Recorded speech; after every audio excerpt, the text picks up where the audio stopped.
They have professional people who are really good at this shop. Something we're trying to do is find out what makes it. And so they actually create a prototype of discover what goes on the website just with and I said, oh, that looks perfect. So you contract it. In this case, it was $45 for a day, and then if you're working with the website. So basically, each goes for all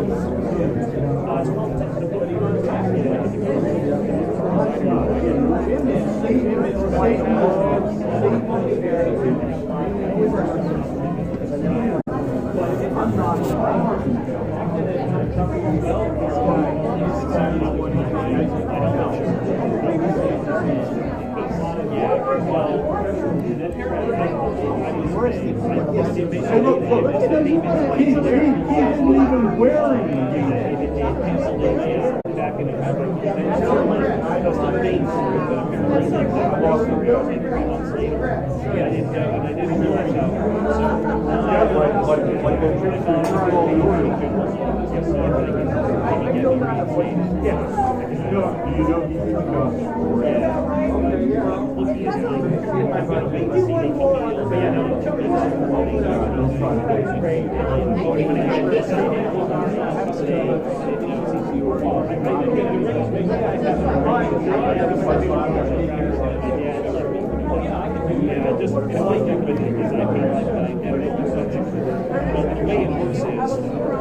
it's in Florida.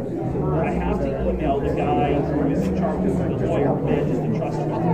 And every time I do that, I've got to get the bill, get the bill, the PDF file, I've got to attach to it, how much it is. And if I fall behind, I feel weird because I feel like I'm coming on with my hat in my hand going, please serve me.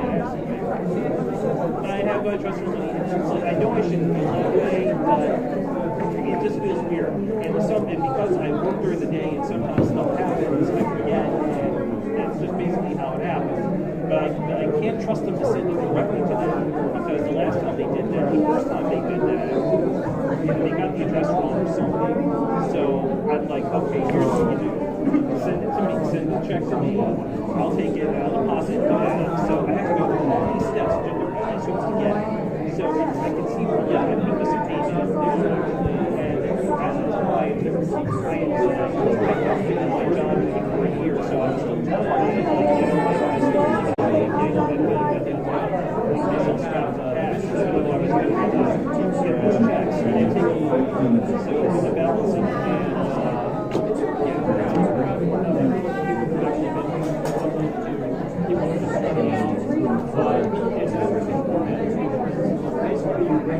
you don't read ahead of time. Everybody writes in at a maximum of 500 and then just kind of reads it there in real time and real time and I found there's a tremendous amount of feedback and also met a lot of people. Actually, what I did was my job here is I've been to a lot of Hey, what's up, Ardnell? Are you able to hear me okay?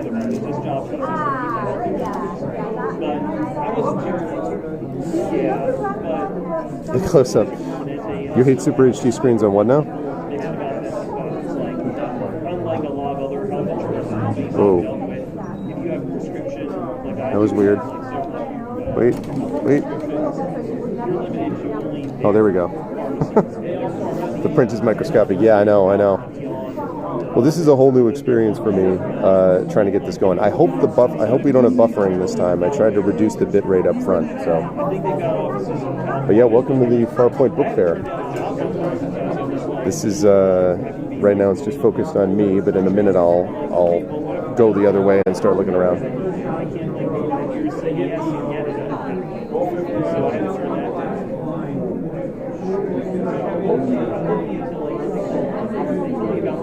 Nice. It sounds like a really bad schizophrenia episode. I guess I'll say that's a good thing then.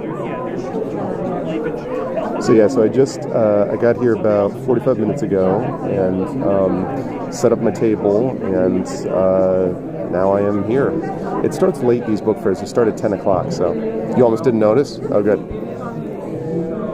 Yeah, it's I started at they start at 10 o'clock, which is pretty late, I think, for a book fair. But you know, we got our array here. But this is the other side, right?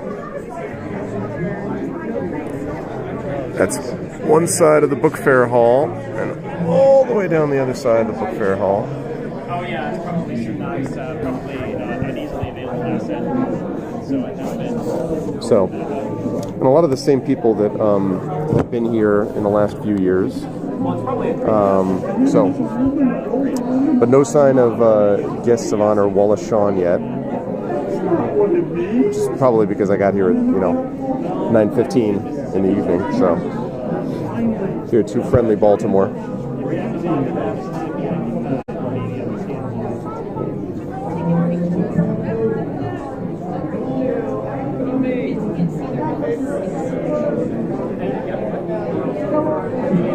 Yeah. I mean, I understand that they're doing it for scheduling reasons, and it's nice because we get this entire relatively well-lit hallway where people sort of pass down. But man, like Friday night at 10 o'clock is rough as a starting time for a fair, book fair. But I mean, like I get it. They've done it at other times where it was in the middle and it just sort of was isolated, but not since they moved to this new hotel. So I think now that they've got the new hotel, they might want to think about moving it to another time. But we'll see. I did not bring a lot of books with me, just a few things to see if we get it sorted out or not. So, and actually, I ran into yeah. I'm sure the hotel did, but I ran into my friend Aaron Rosenberg is over there. I saw Eric Bertudis walking around, who I interviewed last year.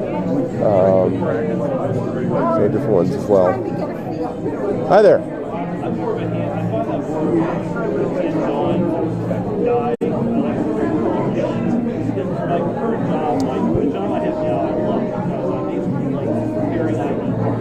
Yeah. No, for sure. And then further down, they've got Keith DeCandido. Keith DeCandido is a Grandmaster Hall of Fame type tie-in writer. But I've known for a long time, and he actually did the script for Icarus. And he's also from the Bronx. In fact, he doesn't live that far from me, and we rarely see each other except when we go to conventions like this. So it's like the old joke, you have to go to Baltimore to meet people from New York. Anyway, so he just has a new urban fantasy coming out I just read about today that is set in the Bronx. So he came up to me, we were chatting about the Icarus thing, and then he's like, oh, you should know about this book. And I'm like, the Bronx one, right? So we were joking about that. Bronx represent. Hey, what's up, Takanja? How you doing, man? Takanja, I just got registered for CanCon in October, so I'm coming up to your neck of the woods. Well, actually, I don't even remember, actually, Takanja. Where the hell are you in Canada again? Are you anywhere near Ottawa or no? Because I'm heading up that way.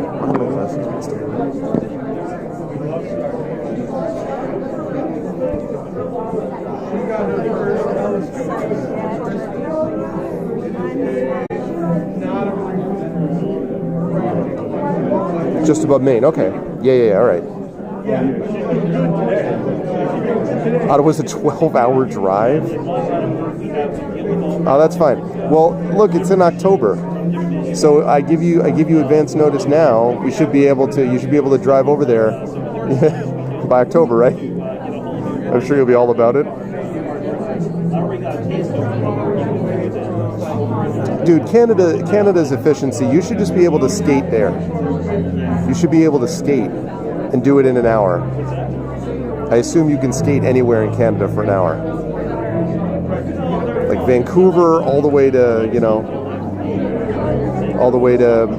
Montreal and points east.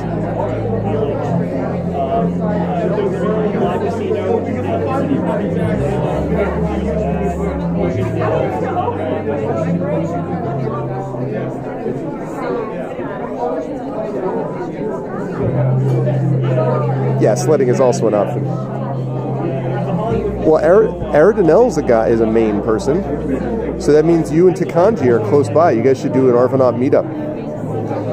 Like, you guys are like Arvanauts U.S. Northeast. Not U.S., but Arvanauts Northeast. Since we're not going to ever have a border wall now, I think it'll be fine.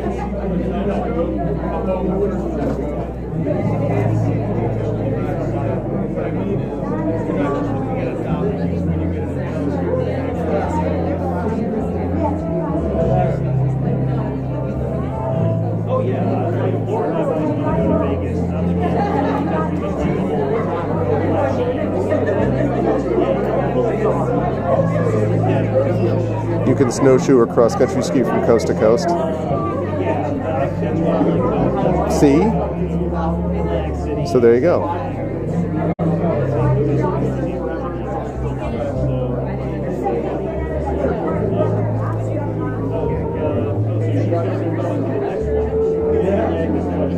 Hey guys.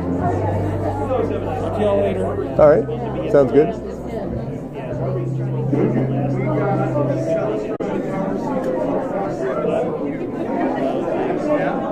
That's the closest you've been to abroad in years now, Arno? Is that like where that, that's where the restaurant? It takes 4 months. Can you cycle it? Can you bike it? Or is it impassable, so the only way you can do it is to cross-country ski? Well, if I ever get my band together, that's probably end up going to end up playing.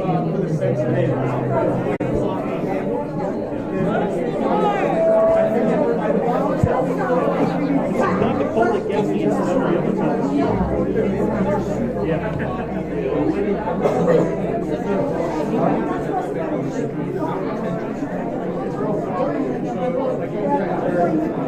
I'm Lord.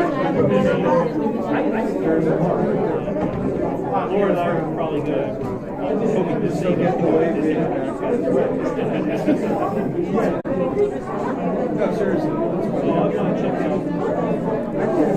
I think they just said that we get free drinks, which is pretty cool, even though I don't drink. So I'm going to have to get a ginger ale and a water.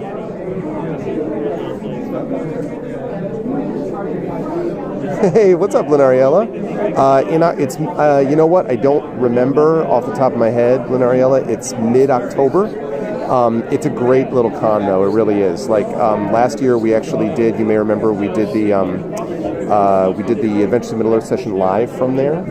From CanCon, they actually set it up, and this year they're going to try to push it even more because Amal El-Matar, who's one of my players, that's like a local con for her, and Will, who plays in that as well, is Canadian. He's not that far from Ottawa, so actually I think we may do that again this year. So it's mid-October, but I don't remember what weekend, to be honest with you.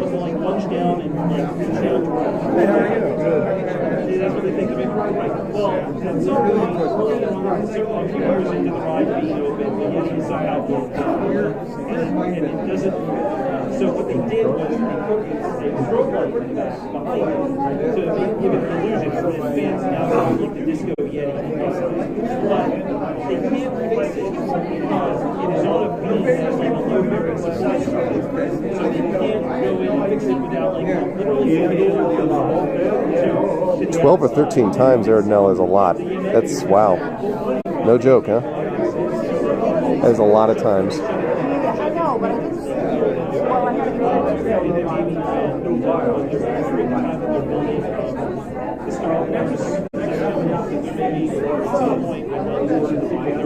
Wow, no kidding. You know, it's funny you mentioned that, Tikanji, because you were not here when I talked about this, but Keith DeCandido is actually at this con. Keith DeCandido wrote the script for Icarus. And I can't talk about this now, except to say there is news on that front. Very good news. I cannot wait to announce it. I can't talk about the details yet. But stay tuned. I'm very, very pleased about it. 2019, as I said, is shaping up to be, knock on wood, a good year. So, yeah, I'm pretty excited about it. So yeah, I know. Oh my God, dude, you have no idea, Aridanel. they're like, here's some great news. Don't tell anyone for months. Like, ugh. So yeah, I can only hint at things. But you know that I have that set of adventures coming out. So Forbidden Library is definitely happening. That is a fact. So that has been official. That's officially announced. But the rest of it, not yet, but soon. But no, in all seriousness, and things are well forward in a lot of these things that I can't talk about. So when I announce it, it's going to be pretty sweet. So yes, so tell your family. First of all, thank you for letting your brother know. But tell your brother there's more where that came. There are more things that will happen in this world soonish that I can't talk about.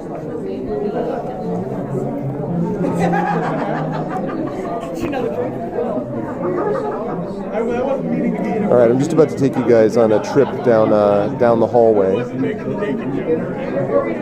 to show you where the things are going. So we got, flip it this way. We've got down that side. That's one side of the book fair. We got down the other side of the book fair, both sides, and my display from the other side. Oh, I know. I very much appreciate the support, although I always feel bad when, people are throwing money one way or the other. But, I hope that the work I'm producing is work that people find, get a lot out of, and so that it's worth, them throwing money at it. But I do appreciate it very much.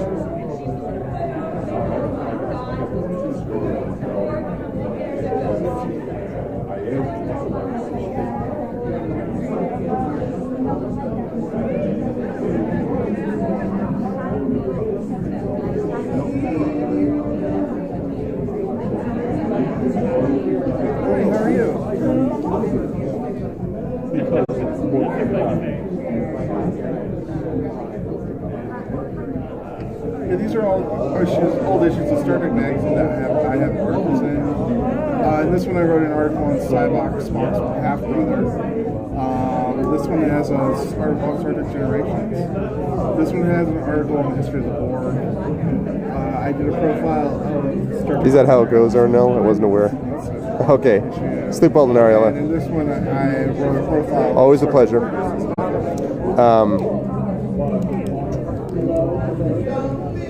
How are you?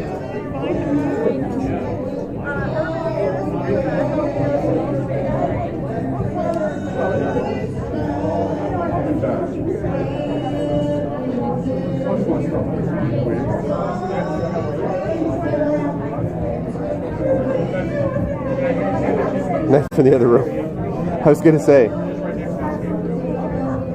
I wasn't gonna out the connection. I was about to say, like, you never see Lenariella and Kanji in the same room, and then I'm like, actually, you do. So.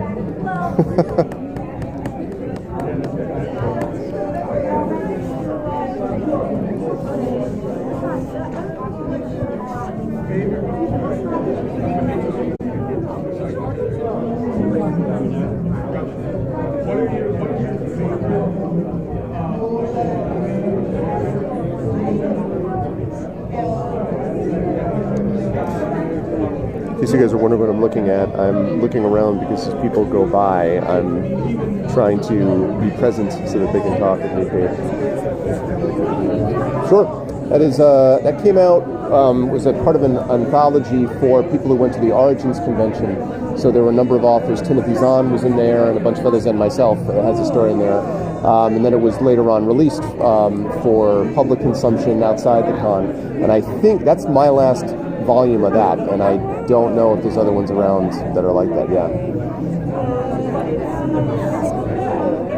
Yep, a lot of good stories in there, actually. Maybe about 4 or 5 years ago, I want to say that was. Oh, okay, thank you. Sure. Yep, these ones were other ones for the similar later years. So.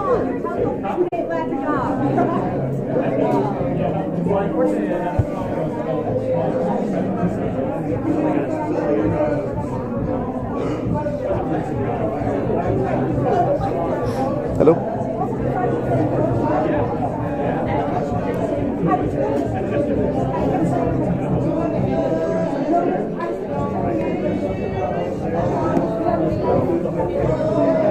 Potential new fans, possibly. People usually are coming up, and then I try to get a sense of them where they are. Some cons are better than others for selling. Origins in Columbus tends to be pretty good. Gen Con, if we can ever get a place to actually be selling stuff, is good. This place, it depends. ReaderCon doesn't really have a place for it. The conference I'm going to in Florida next month, called the ICFA, the International Conference for Fantastic and the Arts, actually has a book room, and there's going to be a guy there who's going to be selling our stuff, so we will not have to do it, which is nice. So yeah, should make business cards. Oh, you know what? That reminds me. Thank you for reminding me about the business cards. I do actually have business cards. Not too bad. I've actually sold some books, which is surprising given that there's only about 6 people here. Are you all the way down there, Keith? No, we're right on the other side of the door. Oh, okay. See where Daniel McFadden is? Yeah. I'm at that table. Unfortunately, we live here in DC where a lot of people didn't get paid for a month, so I figured that was going to happen. Yeah, that's true. Jay Smith asked me what to expect tonight. I was like, maybe you might. Yeah, it's not. I did not have high hopes for this weekend for that reason. Yeah, I hadn't even thought about that. Should have like a federal worker discount. If you were screwed by the shutdown, come to us.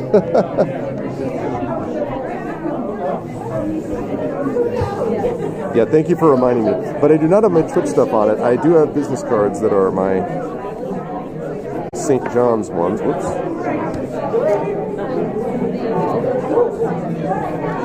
Yes, I did. Yeah, thank you for accidentally reminding me. I won't put all this stuff on, but see? There you go, mirrored. See? That's totally me. Except it's reversed. My name is Robert Verber, author, professor of English at Berberta University. So...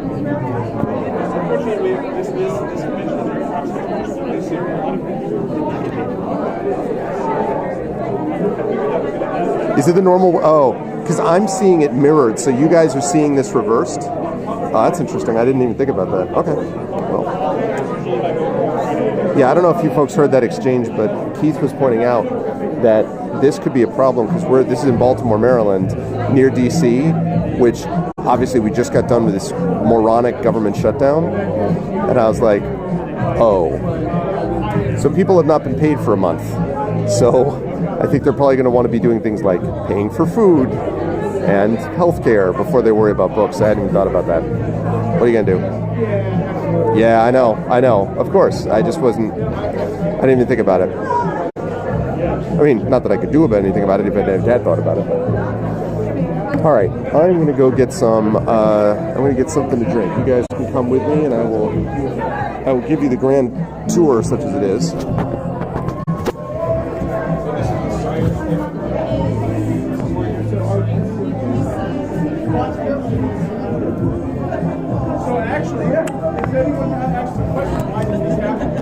Okay. Hold on a second, bear with me. I like this idea. Oh.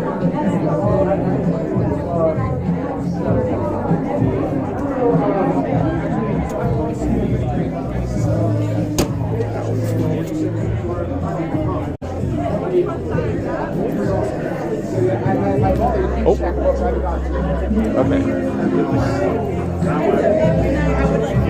Came up. Karaoke.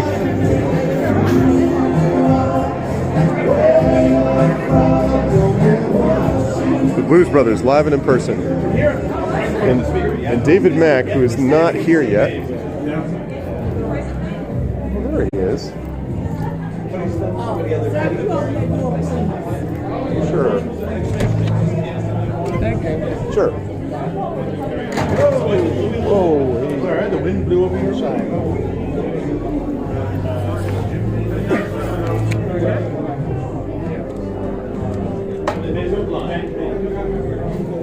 look who we found. It's David Mack. Well, hello. World famous Star Trek author. Hi, David. How are you? How are you? I have my fancy signage and my I saw that. multimedia. I've got music going, not that you can hear it over the karaoke board. I saw that. I saw that. No, I was coming up to grab some water, and then I saw him. I was like, I thought he was here. Then you were here already. I'm everywhere. I'm omnipresent there. You're I'm omnipresent. actually over there right now, but you can't see me. I'm troubled. You should be.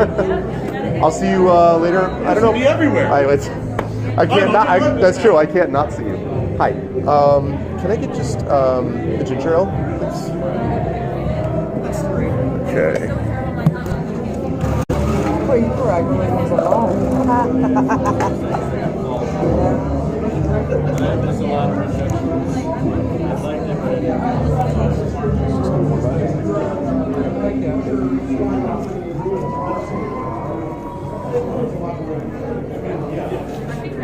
Thank you very much. Thank you. All right, delicious ginger ale. Okay, so this, everyone, is the place. That hotel is brilliant. Get people there at 10 p.m. Free drinks. All right, so check this out. This is the Iron Codex. Now, you folks have heard me interview David Mack before. Sorry about the noise in the background. But this is the sequel to The Midnight Front. And I actually did a reading with David where he did The Midnight Front. And so we actually got a chance to do this. I didn't want to bother you and Keith. I was just. Oh, we come pre-bothered. It's no big deal. All right, I'm gonna bring both of you I up. designed it myself. I'm streaming live on my Twitch channel right now. So this is Keith and David. So this is Keith Hi, people on Greg's DeCandido. Twitch channel. This is Keith DeCandido, who's an amazing writer. I already talked to you up. Media tie-in God and multiple other things. And I'm just even did more amazing writer. I'm getting to that. And I just did and just did an urban fantasy set in the Bronx because Bronx represent. And also did the script for my thing Icarus, and Keith is awesome. And this, of course, is Aaron Rosenberg. I'm joking. This is Dave. That's a joke. This is this is David Mack. This is David Mack, who I was fortunate enough to hear the first one in this series, The Midnight Front. I actually interviewed him for Speculate, my show last year, which was awesome, like legit, like really, really good. And I have not yet read The Iron Codex, so I'm going to let David tell me about that, and then I want Keith to tell me about the urban fantasy from the Bronx. Well, The Iron Codex is a Cold War spy thriller with black magic. So you've got demons plus the world's largest ever detonated hydrogen bomb, and that spells Armageddon unless our renegade witch, Anya Kernova, is willing to sacrifice everything to stop it. It's kind of like James Bond meets John Constantine. I dig it. This was, seriously, it was legit. Like, the first one was really, really good, so I'm looking forward to it. This one is even more high octane. Already out? It's already out. It's available for sale. That's what I thought. Okay. Table. That's what I thought. I'm signing copies. I have my display copy here, but it's out in trade paperback, ebook, and audiobook. And in a change from the audiobook for book one, which was read by what's his name, Robert Petkoff, book two was read by Natasha Sudeck, because I suggested to the producers that because I changed main characters to right, I was going to say, yeah. I thought it would be appropriate to have a woman be the reader for our audiobook version. Awesome. And they eventually agreed, and we got a wonderful reader named Natasha Sudeck, and everybody seems very happy with her work. That's awesome. Also, that, by the way, the cover on that is dynamite too. That's Larry Roston.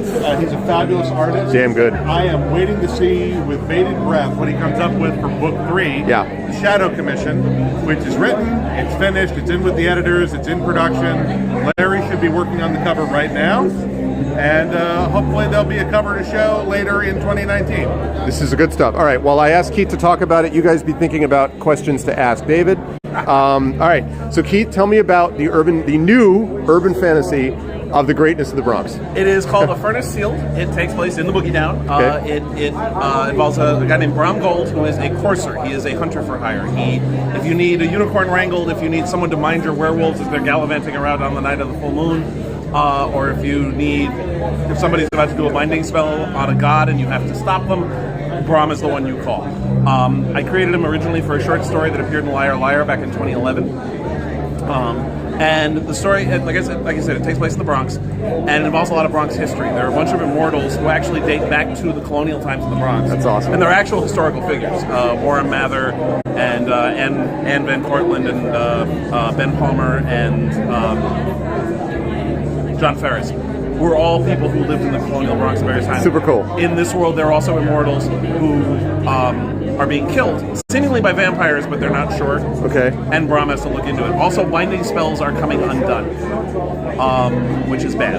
Which is bad. One of the things I established is that the unicorn tapestry in the cloisters is actually a unicorn in a binding spell. Oh, that's awesome. And it gets loose. I love it. And Brom has to wrangle it. That's why there's a unicorn on the cover of the book. That's really the awesome. The cover of the book is actually a unicorn in the L train. Do you have the... I don't have copies of the book here. It just came out. I haven't even gotten my copies I was going to say, I just was released. Yeah. Okay. It was just released like a couple days ago. Okay. And I didn't have a chance to get copies, and because I'm a thundering dumbass, I forgot to actually print out like a copy, a postcard or something. First in the series or standalone? It is the first in a series, yes. Okay. I signed up with Wordfire Press to do 3 books. Oh, I didn't know it was Wordfire. Oh, that's yes, awesome. It's Cool.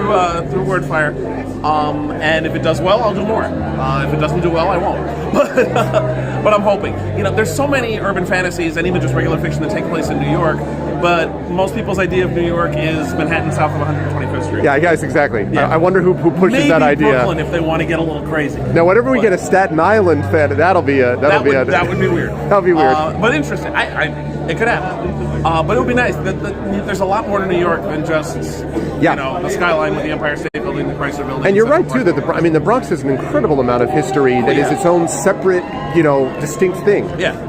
And I work a lot of that history into the story, and I want to keep doing that. Yeah. And I feel like the sexy other borough right now is Brooklyn, but it's not the only other borough. I mean, obviously. So that's really cool. So so it is the first in the series, and you have now. David was just talking about moving characters from main characters from book to book. That also your plan, or is it going to basically the same? Brom Gold is the main character. He's the protagonist. The all the way series is through. called The Adventures of Brom Gold. Okay. He's a nice Jewish boy who is going to become a doctor, just like his parents, and then a golem ran amok and killed his parents, and he decided he wanted to become a courser. But he also became a doctor too, so he works as an ER doctor 2 days a week. Okay. Which is helpful because some coursers need to go to a doctor. When you've been, for example, almost gored by a unicorn, it's hard to go into an ER and tell them that without getting a psych consult. So they go to Brom. And there's also one of my favorite parts in the book, and is there's a bar in Woodlawn, which is an Irish part section of the Bronx, and a small pub that a fictional one in Woodlawn called the Kingfisher's Tail. Okay. And on Sunday nights, coursers gather there and drink.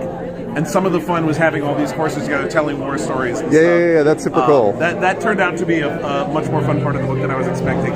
Now, without outing exactly where you are in the Bronx, I know that you and I are not that far away from each other. So, does Northern Bronx, say Riverdale-ish area, get any love? Do we get any love? Brom actually lives in Riverdale. Lives in Riverdale. Yes. And you know why, chat, right? Because the best. All right. But the best. He lives in Riverdale. But I go all over the borough.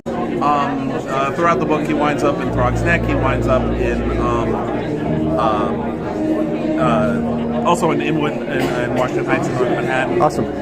In the University Heights area, first scene is there. Yep. Over in Van Cortlandt Park, and in Edenwald, in Seton Falls Park over there. Sure. And Norwood. Nice. A whole bunch of different locations, and I want to keep that up. Wave Hill? Not this time. Not this time. Although Wave Hill is mentioned. Okay. In future books, I want to take him to all sorts of different areas. That's cool. I want to get them all around. The book was inspired in 2009, 2010. I worked for the U.S. Census Bureau in the Bronx, so I got to travel all over, not just the areas I was familiar with as a resident, but other places I'd never really been to before, and learning about those areas. Yeah. And that was what really got me interested. That's super cool. That. I was like, I want to write a book that takes place here. All right. So if they want to get this, so first of all, Disney lawsuit. No, that's. The chat is just kind of like, that's karaoke. That's them. That's off our unofficial karaoke machine that's licensed and everything. That's right. If my VOD gets muted, that'll be mine. Okay. So if you guys want to get this book, what helps you the most in terms of any online book dealer has it. Amazon has it. BM.com has it. Kobo and Smashwords both have it. Okay.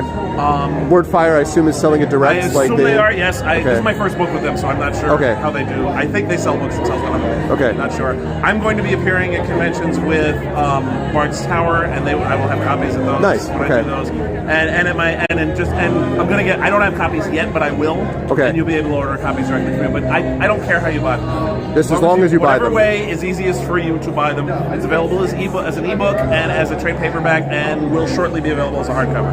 Okay, that's that's cool too. Yeah, I haven't sold the audio rights on it yet, but I'm hoping to. That's awesome. And so yeah. See, so this is, and legitimately, all joking aside, Keith is really an excellent writer. So he's the person that you should be checking out. And he's a Bronx guy, so obviously we know, right? This is the way it works.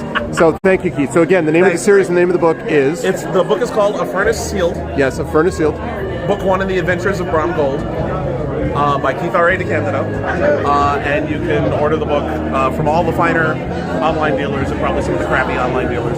Awesome. Awesome. Or directly from me or from the publisher. Awesome. Then I will talk more to them about that. You can also, I have ordering links up on my website, which is decandido.net. Which is what, sorry? Decandido.net. Decandido.net. Yeah. Not in Furnace Sealed, is it? A Furnace Sealed. That's what I thought, yeah. Not in Furnace, although that's fun too. Yeah. A space Furnace space Sealed space. It's a William Blake quote.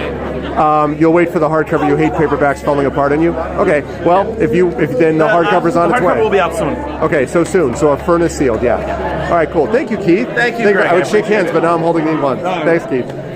All right. So now you have questions for David. So I actually have somebody who just. I'm sorry. I didn't mean to jump in. I beg your pardon. I can pivot. I pivoted. So I just had one who was just saying literally that he's just reading his book Iron Codex right now. Well, funny you should mention that because there it is. He was just talking about this book. He was just talking about this book, Hilness. Hilness, do you have any question you want to ask the author himself right now in front of me, right here? This is the person to ask. Moment for chat delay.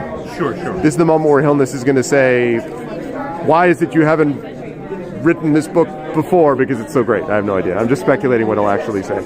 All right, Hilness, give me the question. Or actually, anybody. It doesn't have to be him. It can also be Aaron. No. While you're waiting for that, I'm going to drink. Yeah. I'm trying to make productive use of my time. Why? This is me multitasking. I'm drinking while you're typing. And this is IRL, so it's especially not. Hilness says, nothing can come to mind at this time. I will say I'm enjoying it. All right. Well, that makes me happy. That was the whole idea. The whole idea was for him to actually enjoy it. It's true. Don't think of it as work. The whole point is just to enjoy yourself. What movie's that from? Oh, come on. You're part of my generation. You should know this. Animal House. Oh, Animal House. Don't think of it as work. Too used to that. I'm just used to that. All is well. All is well. They can't do that to our pledges. Only we can do that to our pledges. Did the Germans but they bombed Pearl Harbor? Germans? Forget of it. He's rolling. I actually worked in a version of that into a Star Trek novel. Really? Seekers, Book 3. I had a line where when all seems lost and the whole situation is going to hell, one of the engineers goes, was it over when the Romulans invaded Organia? Hell no! Someone goes, Romulans? Forget it, he's rolling. He's rolling, that's great. What was I going to say? Speaking of Star Trek, do you have anything you can announce about stuff on that end?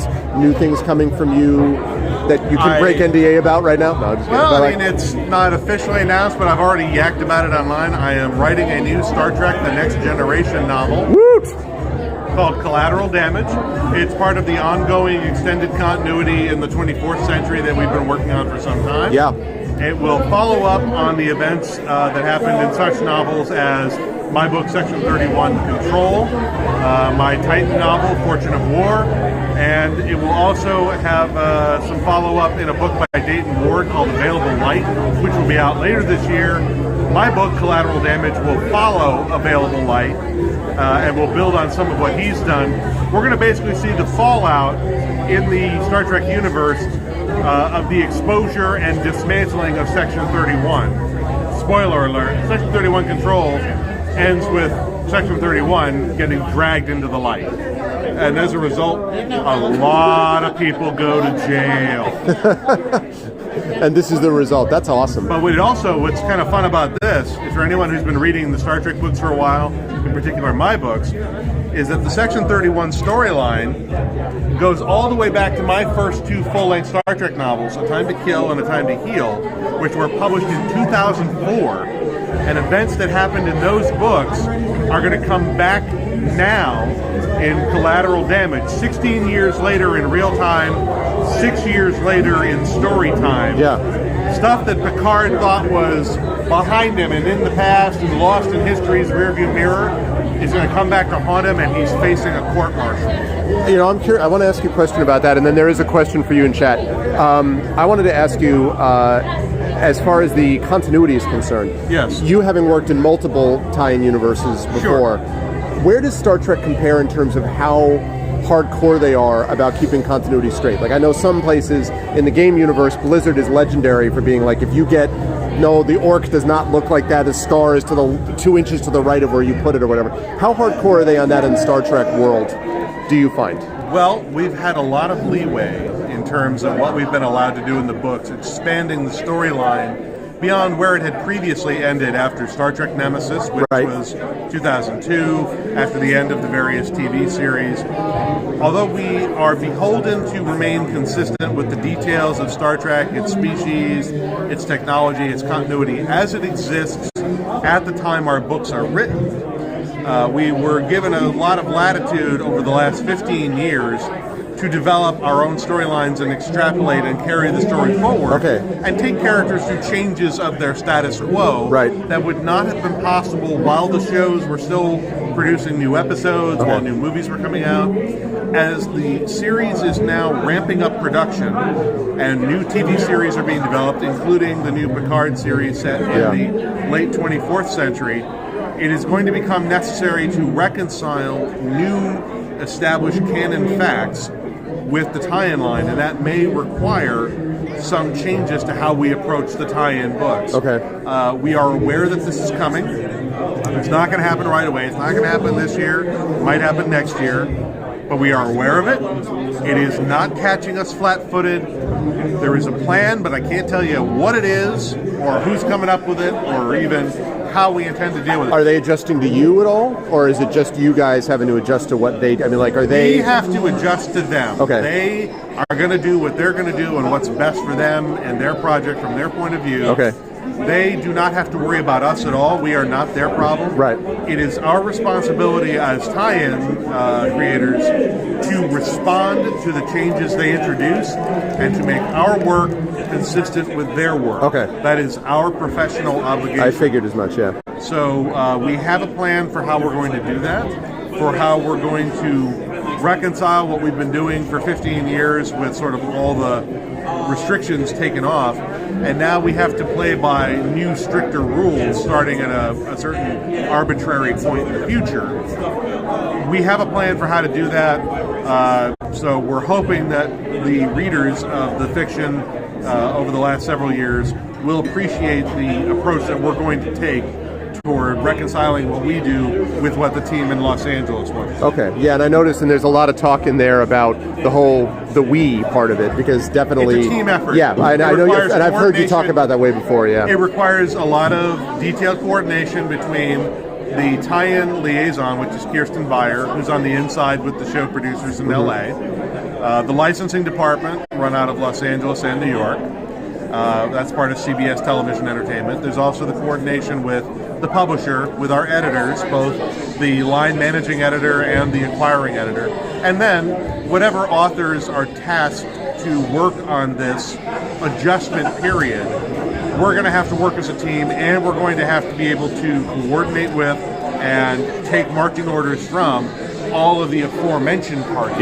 And we all have to be able to get on the same page, come up with a unified strategy, and apply that together and work toward making a new product that will be consistent, that will bridge where we were to where we want to go, and keep everybody happy and respect the direction that is now being taken with the franchise. That's good, but you have a plan in place that you feel good about. The plan is in development, and that's all I can say. That's cool. We have started talking about it. We are not blind to the fact that it is coming.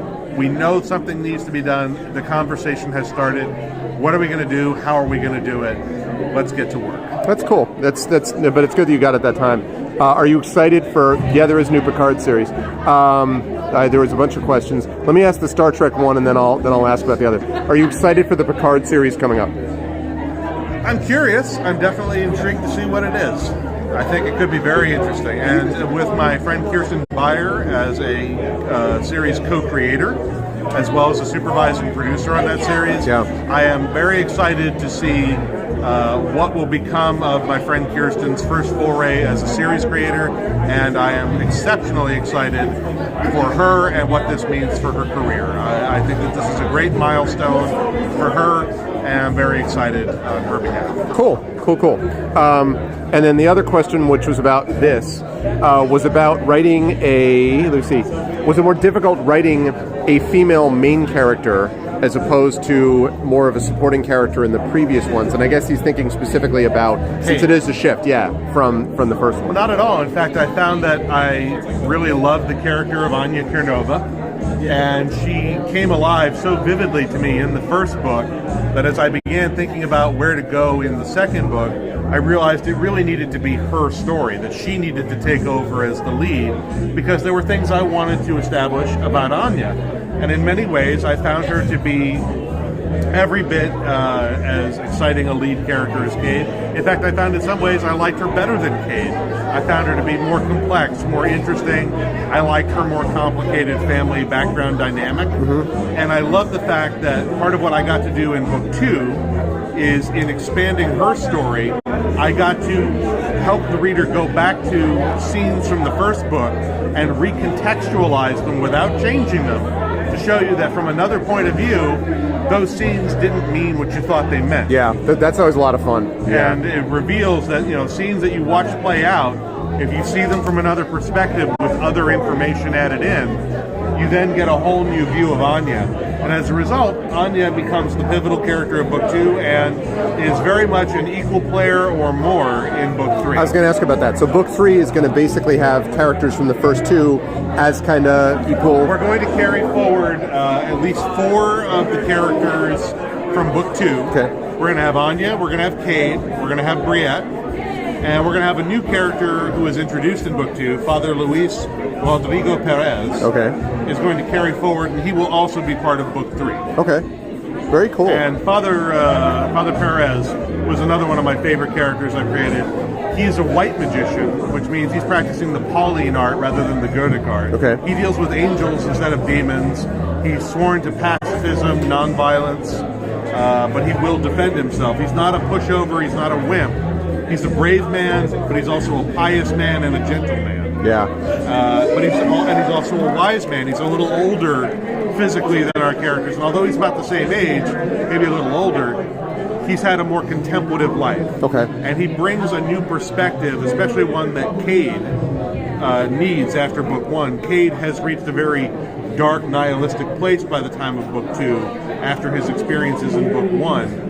Dealing with his sort of bleak view of the afterlife. And it is Father Perez who is able to challenge some of these nihilistic views that Cade has come to hold. Neat. And he says, based on the same evidence you saw, I can interpret it this way. You interpreted it this way, and you choose to see it as a bleak condemnation. But it could also be this, and there's reason for hope. And Cade is forced to realize through his dialogues with this white magician, with this Catholic monk, basically, that he has embraced this hopelessness for no good reason, and that maybe there is a better path that he has just been willfully blind to. That's neat. I already like him, and I haven't read that second book yet, so I haven't even seen the second character. And it's basically a part of their story arc is about a black magician and a white magician learning to be friends. That's cool. That's super cool. As I say, nice and cool touch. Forgiveness. Everyone is a hero in their own story. Yeah, I mean, to a degree. And in fact, I was talking to you guys about this. I just got done teaching Grendel, John Gardner's book. Oh, yeah. And, which is, again, so beautifully written. But Gardner's work, which really doesn't do violence to the original poem, it just fits within the context. We started a shift. No, it was fine. I thought it was about to tip over. It was. Glenn Hommons was about to go to his going there. Leaning forward. Chad was he was saving that. He was saving that for doing it. I didn't want it to hit the ground. That's my best friend's poster over there. It's because I started talking about my class, and Dave was like, Jesus, I'm out. Like, I'm not. No, sorry. I'm sorry that was a little abrupt. I apologize. No. But anyway, yeah. So the idea is, but it doesn't do violence to that original thing. It just sort of fills in, the stuff that's there. So that's really neat. So you folks should check it. Now, this is, as you said, available at fine booksellers everywhere. So I'm going to ask you the same question I asked Keith. Because in Keith's case, he's working with a smaller thing in WordFire. This is obviously through Tor. This is through Tor, yeah. So is there a place that is better for you as a traditionally published person with one of the big ones, for folks to get your work? Does it not matter, or would you prefer they go, should we support Amazon? As long as you buy a new copy, I don't care where you buy it. I mean, I don't care what format. If you want to buy the ebook, if that's better for you, I support that. If you want to buy a print copy, that's great. If you want to buy it at Amazon, Barnes & Noble, Indiegogo, AB Books, whatever, wherever it's good for you, as long as you're not buying it used. And as long as you're not buying it with the cover ripped off, that means somebody is selling an illegal copy. Especially that. So as long as you're buying it new from a bookseller, a retailer, preferably a small independent bookstore would be great. Yeah. But wherever you want to get books, I mean, I know that it is often marked down on Amazon. You can usually get a pretty good price on it. You get a few bucks off the cover price. Wherever you get it, as long as you get it new. Okay, and I agree on this. Yeah, a lot of them are like, local bookstore, yeah. I agree. David is literary Superman. Yes, in the way, yes. Both the salvation of literary books and his own writing, absolutely. That's good stuff. David, again, thank you. I wanted to just do sort of an impromptu thing, but again, I have great respect for David's work. I really, really like that reading. So, yeah. I was going to talk to Aaron in a minute, but whatever. Going that way. You can catch up with him over there. I'm going to go talk to David Mack there. Hey, to the Twitch audience, thanks a lot for hanging out. Thanks for listening to me yammer. I hope you'll check out the Iron Codex. Very good stuff. Thanks, David. I'll talk to you later on. Take care. Oh, never mind. He's here to talk to you. I was going to talk to you, but I don't want to interrupt you. Talk to me? All right. You talk to me. I'm talking to Kelly. You talk to Kelly already? So fuck off. I haven't yeah, wow. So it's like that. He's mad because I introduced him as you. It's like, it's Aaron Rosenberg. He's like, standing in front of the sign with a 25-foot high, David Mack.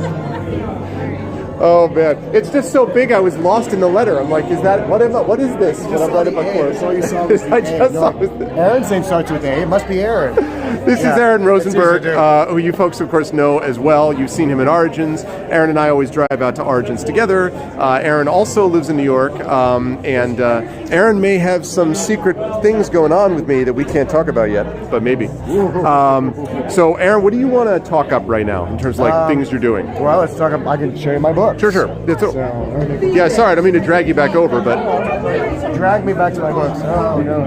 Are you sure that's Aaron? I swear that looks like no. We're pretty sure it's Aaron. Pretty sure. I have not actually seen. Now I heard about this. Yeah. I've heard about this, but that's so cool. This is the newest one. So tell me about Bones of Empire. So I like to describe it as Crouching Tiger meets Hidden Dragon. Okay. If the only magic left is ancestor worship in the form of ritualized cannibalism. Nice. Yeah. Bones of Empire. Exactly. So and this one I remember you were telling me about. You've been working on this one for a while with Steve, I believe. Yeah, a while, yeah. It's the first book in a 5-book series. We're supposed to have a second one out in June. So we've already got a contract with Tantor to do the audiobooks. The first one's already out. Okay. But this just came out within the last It came out in December. Okay, I was gonna say. I was like, I didn't think. Okay, that's really cool. Yeah. You swear that looks like David? Yeah, this is clearly David Mack, so that's fine. And over there, you've that guy right there is Keith Candido, not at all Glenn Hellman. Anyway, all right. So cover design. Was this you on the cover design? No, not mine. Okay. This book came from Falstaff Books, which is John Harkness's outfit. So we had some input on it, but I didn't do designs for it. Okay. Other ones on the table. This one, and this one are not my designs. Everything else is. This one I recognize because I had the same one that I'm selling. That's a really good cover also. Yeah, it is. They did a really good job with that. And then these ones I recognize. I already know because I know Aaron. Yeah. But and none of these I think are new since last year. These ones, right? I don't believe. This one, this one all came out last year. Okay, so right. I had 3 come out last year. That's right. Okay, that's right. Yeah. Because you write like 7 million words per second, so that's basically why. Yeah, roughly it's about right. speaking. Yeah, it's about right. Yeah, pretty So close. tell me what projects you've got that are coming up soon that are you can talk about for public consumption. Well, okay, so I've got Mutants and Masterminds novel coming out. Okay. From Greenwood Inn. It's called Height of the Storm. Okay. I'm pretty excited about it. It actually just got pushed back a little bit because they want to release it at, I think, at Gen Con actually. This year. Okay. And that one of the things I'm really happy about with it is that the lead character has Ehlers-Danlos syndrome, which is it's a genetic disorder that causes muscular dystrophy and things like that. Yeah. And it's something I know a lot about because members of my family have it. But as far as I know, she's the first protagonist in a novel to have something like this. Awesome. That's great. It's a book about superpowers. So she gets a superpower, but one of the things I was very specific about, and Jane, my editor, was very specific about, is we didn't want to have the superpower suddenly go, look, now I don't have this anymore. Because this is something she's had her whole life Right. and had to learn how to deal with. The superpower in some ways makes things easier, but in some ways actually complicates matters for her. So it's really about, she's just a normal person. She has things that she can do that other people can't do, things that she can't do that a lot of people can. That's awesome, yeah. And it's learning how to work around that and make the most of everything. Super cool. Yeah, so I'm pretty excited about that. I've got an Exalted novel coming out. Nice. From Onyx Path. Yep. I'm not sure. I know it's in final. I think it's in final layout right now. Mm-hmm. So I'm hoping it's out in the next month or two. Matt Forbick did one, just came out last month, I think. Okay. So mine hopefully is in the next few months. I'm hoping by Origins it'll be out. Okay. I've got the second one of these, obviously. This is a 5-book series, actually. So we're going to do the second one of those. The tetralogy. Yeah. Like I said, that one's out in June. And then I'm not sure what else. I've got a couple other things. I'm trying to decide what to do next. I've got a couple projects I'm weighing. I've got a book that will probably come out in August, which is a gothic fantasy. Okay. It's the second. It's related to another book that Steve and I actually did a few years back, which is a dark historical fantasy involving Christopher Marlowe. Okay. This Nice. is going to involve Percy Bysshe Shelley, Mary Shelley, Lord Byron, Awesome. John Polidori. I dig it. Yeah, it's called 100 Summer. Awesome. So that'll be out, I think, in August. And then I'm trying to decide which novel to do after, before, in between. To actually get next, yeah. Yeah. And you spot mystery on the table. You have that book right here. Well, that's right. And I think I signed that copy, Hillness, didn't I? That was in that. Worked with the guy who was talking about Star Trek Discovery. Oh, nice, Hillness. That's right. Oh, and then Aridinel wondered about Not for Small Minds. What is this one about? All right. So this is the last book in my Duck Bob series. This is the first one. 1, 2, 3, and 4. Okay. So Duck Bob is Duck Bob Spinowitz, who was abducted by aliens and came back with the head of a duck. So he changed his name to Duck Bob. And in the first book, he saves the universe. And then these are sort of the continuing adventures of him and his friends. Each book centers a little bit on one of the main characters. So the second book centers on his best friend, who's a man in black, nicknamed Tall. Okay. The third book centers on their friend, who's an alien techie named Ned, who looks and sounds exactly like he's from Brooklyn, which is very strange. And the third book is actually about Duck Bob's girlfriend, Mary, which was a lot of fun to write and really interesting for me and very challenging. I wanted to make sure I actually had a good friend of mine, Mary Fan, down there, read it over for me because I had several people read it, but I really wanted Mary's opinion, especially as a female author. Right. Because Mary is actually the brains in the unit of this group. Okay. She's the super smart one. And I wanted to make sure that it was her book. But the thing is, they're all in Duck Bob's voice because his voice is the fun one. Okay. So I had to make it his voice, but I wanted to make sure she wasn't getting shortchanged, that it wasn't a Duck Bob book with Mary, that it's really Mary's book. Okay. So the story had to be about her growth, her discovery. It's a lot of it's about her coming to terms with some things in her past, Okay. sort of moving on from that. And so it was a lot of fun to write, and it's the last Duck Bob novel ever. He'll continue to show up in short stories. I was about to ask that, yeah. Yeah, So, no, he's definitely going to show up with more short stories and things, and eventually I might collect all the short stories into an anthology, but I'm not going to do any more full-length books because I wanted to, I finished the arc.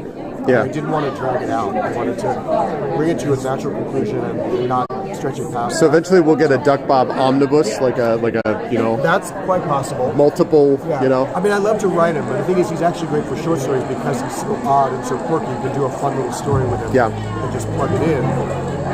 But I didn't want to stretch the arc. I hate it when you read a series, you get to book 7, you're like, this should have stopped at 6 or 5. This felt that way to me. So. Okay, so there you go. So that's what it. So, oh, I see. This you bought it on Sunday. Whoops, what did I just do? Sorry, I did something weird. Technical difficulties. There we go. So you bought it on Sunday during Gen Con, and from Dylan, you weren't able to get anyone else to sign it. Well, that was your first mistake. You shouldn't have bought it from Dylan. That's right. You should have bought it from me. Well, listen, okay. don't ever trust Dylan, all right? Like, let's be clear. Well, okay, so the thing is, if any of you who go to Gen Con, every year Dylan and I have a back and forth, no, at Origins, sorry, not Gen Con. Origins, yeah. Dylan and I have a back and forth at Origins. We always do something to each other in these books every year at Origins. So this past year it was, if Dylan got to the book first, it has to be fair and square. If Dylan got to the book first, he got to write something next to my name. And it was always like the third, the fifth, the pie, whatever. If I got to the book first, I got to write a new name for him. So I would say like Dylan Verlo, also known as the greatest pie eater on 3 planets or something like that. Yep. And then we would have to sign it. Whatever was written there, we'd have to sign. And I got a couple of these books afterwards, so I'm like what the hell is this? Like, who wrote what?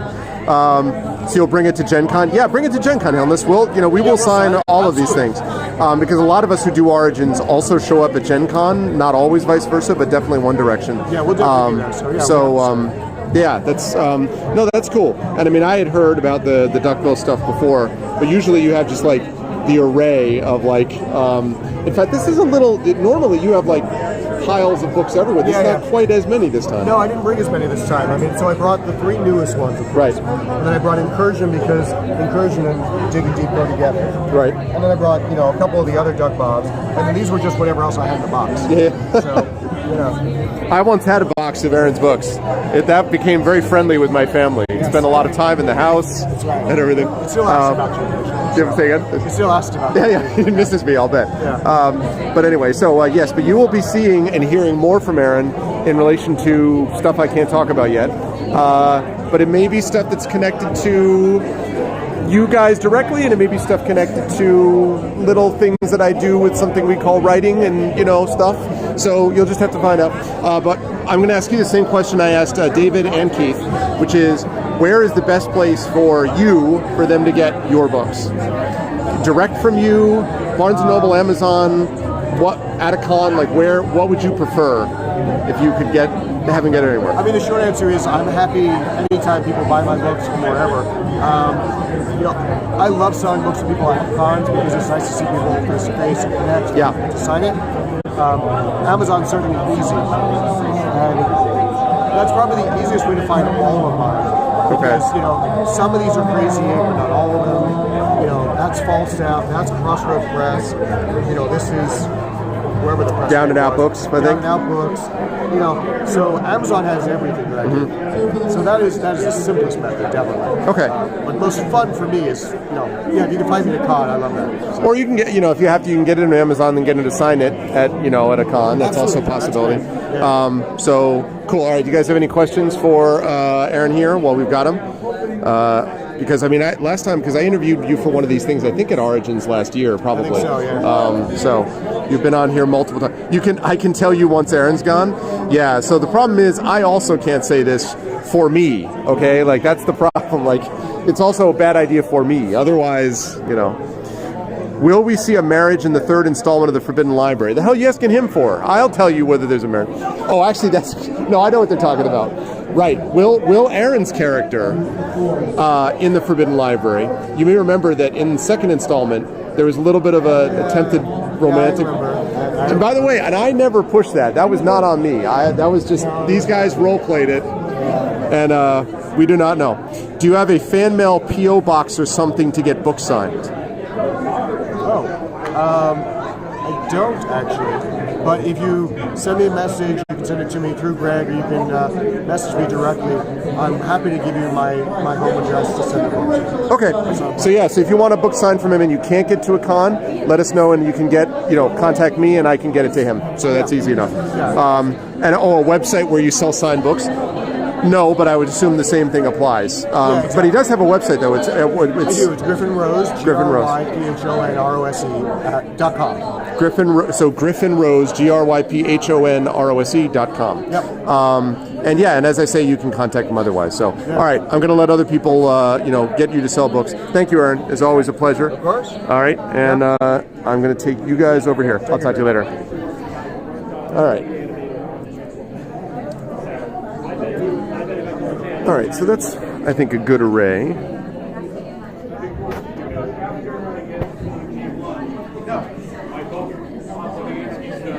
Oh, man. Oh, the resub? Yeah, you already resubbed Nonstop. Also, hi, Nonstop. And hello, everybody. So there you go, guys.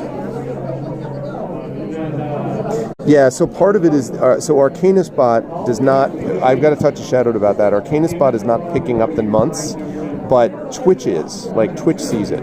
So I'm definitely seeing it as a sense of that. And thank you, by the way, Nonstop, for doing that. I appreciate it. Yeah,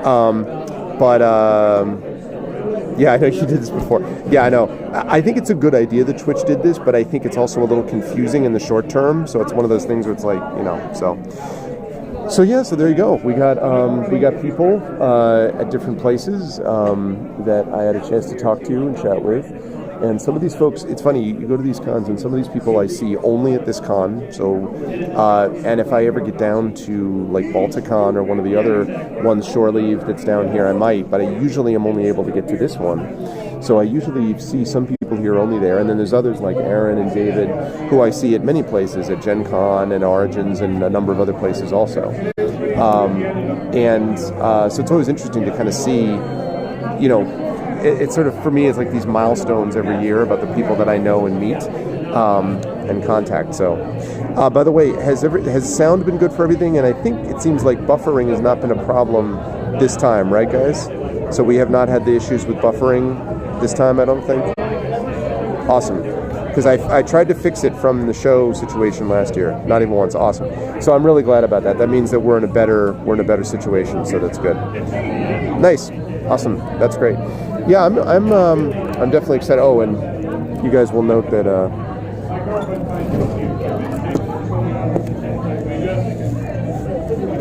you guys will recognize that a little bit of 5 years later. But I brought that as well. It is a little, though, odd having a conversation where I'm hearing about, they're talking about their books, and behind you have this karaoke, Adele and, all these other people, and I'm like, okay. Literally, I'm talking to David about this series of his, and, out of the thing is blasting, let it go, let it go. It's just like, oh, my God. Oh, man. So, yeah. And by the way, guys, remember, this is the hotel that's really obsessed with horses, so that's my background. The horse is staring into your soul. Nay.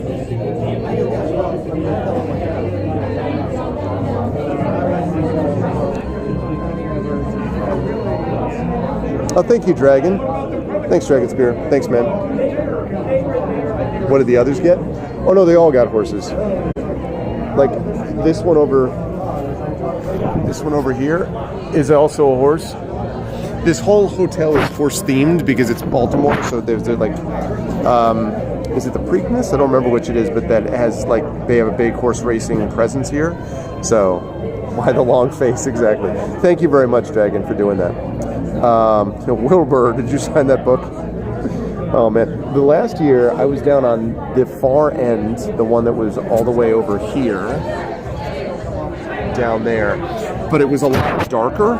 So last year it was just like me at this table, and there was a person at the table next to me over there, and then there was a picture like this, and it was super dark. So it was like the horse was it's just really It was a little creepy, but I just kept thinking of that scene from The Godfather, you know. And if you don't know what I mean, you should.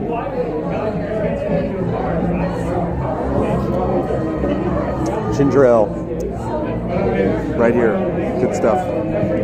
It's like going to a hunting lodge. Yeah, exactly. It's like going to a hunting lodge for the weekend. Yes, it is. So, but yeah. And I don't know if you can see, but we've got down there, you guys see the TARDIS? I think I can zoom in. There you go. See it? It's, I hear a rumor that it's bigger on the inside.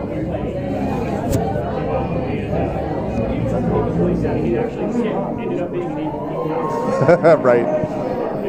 Exactly. Yeah, freaky. It is freaky. Well, the whole taxidermy thing is a little freaky for me, like this stuffed creature, like it is.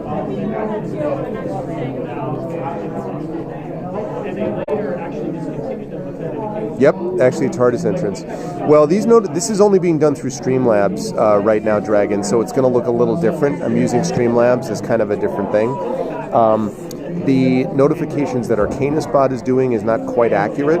I got to get with Shadow Mage to work out how to get that picking up what Twitch is actually doing. But this is not my regular, setup that I have. So yeah, yeah, it is, and it is actually a TARDIS, Aridno, or close to it. Hello. Hey, how are you? Sorry, it gets through. All right. There's nothing else to do.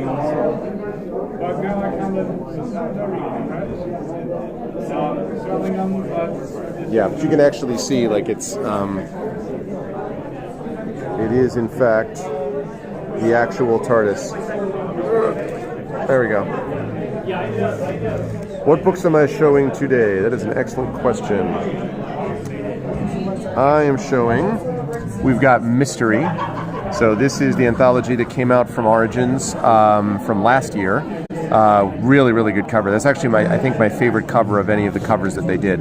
Really, really super pro. And this is the edition that came out from Down and Out Books, published this. And then this is Dragons, which was the year before. I think it was not 2017, 2016. And then Time Travel Tales, which came out from Sansom Library a few years ago. This is my last edition, actually, of this. And then Icarus. You guys know that one.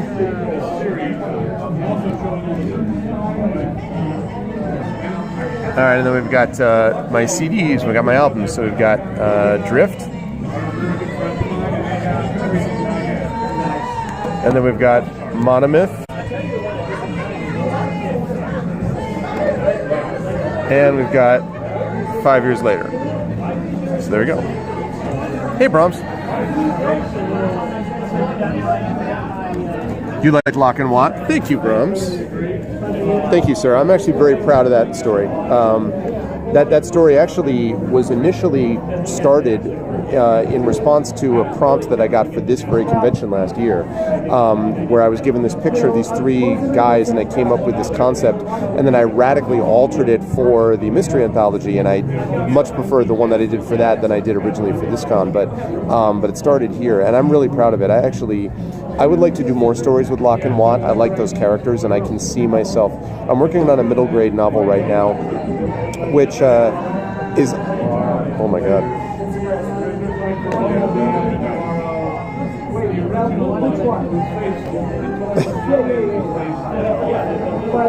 Anyway, but anyway, so I'm doing, what was I saying? I got completely thrown off. Oh, I was doing this manuscript that has these sort of, it's almost like a set of short stories about the same characters, although there's an overall arc. It's a middle grade novel. But when I finish that, depends on what I've got going in terms of my other series, the Gray Shade books, the Icarus books and stuff, we'll see. But in terms of another thing that I'm thinking about, I've been thinking about doing basically a book essentially a Locke and Watt novel that would have a series of short stories that it's based with that. So yeah, I really like those books. That story, I really like those characters. So we'll see. Yeah, Mrs. Dunn. So it's someone having a good time. They're having a good time. Ardennell. Yeah, I hope so, Brahms. I hope so. But again, it's hard for me to keep writing stuff on spec, meaning without any knowledge that you're definitely going to do it, that it's definitely going to be published. It's hard to keep doing that. Like, I like kind of being like, I publish this, I write this, and I know it's going to be published. Like, so, but that said, nothing ventured, nothing gained. So I may come back to that. So we'll see.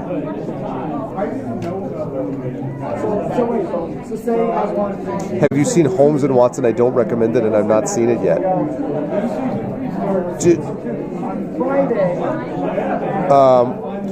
No, I have not. So you don't recommend it, and you have not seen it? You're just that convinced it's not that good, huh? It's not getting the job done?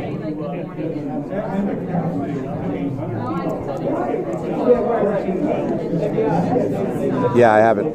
I actually just saw last night. Actually, I went to see Eugene O'Neill play Wilderness with a good friend of mine because I was reviewing it for Curtain Up. I have to write that review. In fact, when I get back to my room tonight, I'll probably end up writing that and then finish it up tomorrow so I can send it up to my editor. It was not great. The play is okay, but it's not Eugene O'Neill's best. And then on top of it, the acting was really shaky. There were a couple of actors, especially towards the latter half, that were pretty decent, but the earlier actors were like, what are you doing? So, oh well.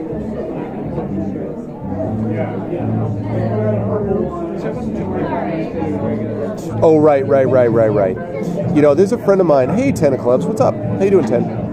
Yeah, there's a friend of mine. Actually, you folks know him, Russ, on the Air Vocalist.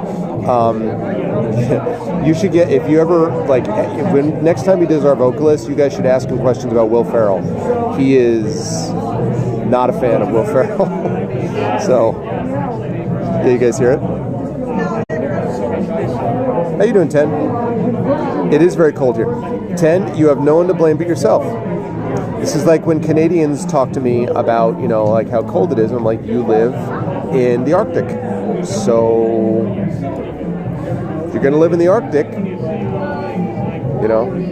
I live on this ice floe. Why is it cold? You need to live in those temperate zones. What's up, Atlantis Princess? How are you? Oh, God, nonstop, I know, right?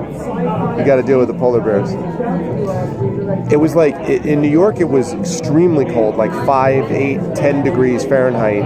And then literally the following week, it was 50 degrees. And I'm like, oh, this is normal. It's totally fine.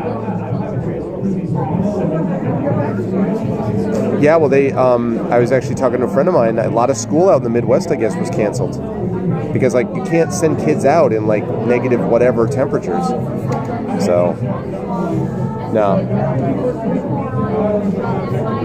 There's a lot to recommend. The Great Frozen North. Negative 16? Oh, my God. And you mean negative 16 Fahrenheit, right? Because negative 16 Celsius would be like negative 8 billion Fahrenheit or something.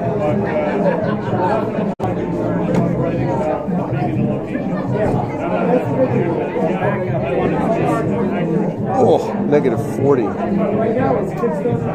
Right. You guys heard about the governor of Kentucky, who basically was complaining about, kids these days, why can't they gotta toughen up?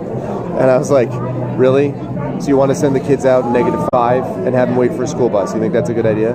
Oh, kids these days. I'm like, kids these days not wanting to be dead. And he got hammered for that because parents were not amused. They're like, look, man, I hate this soften up thing.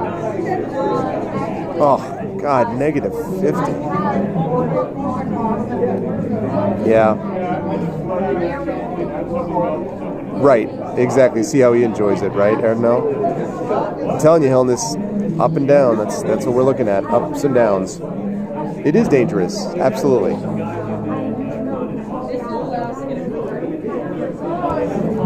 Especially for little kids. Like, I remember waiting for the bus to go down to high school, not to high school, to go down to middle school. I remember waiting for the bus, like, in 6th, 7th grade, and I'm waiting for the bus, and it's Canton, Connecticut, northwestern Connecticut, so we could get cold. You're waiting out there in January, and it could get down to, like, you know, in the morning at like 6:30 in the morning, because Connecticut insisted on getting people up at some ungodly hour, and it would be like 18 degrees. And so we were bundled up and everything, but I could feel like my nose freezing. Like, I mean, you know, it was super cold. But if it had gotten colder than that, I was never standing outside in negative whatever temperatures. And they're asking kids younger than I was at the time to stand out in that. Come on. I mean, that kind of false machismo too. That kind of like, oh, kids need to toughen up. I'm like, you know what happened a lot of times is the kids just ended up dying, and you didn't talk about it. I mean, I'm exaggerating, but you know, so.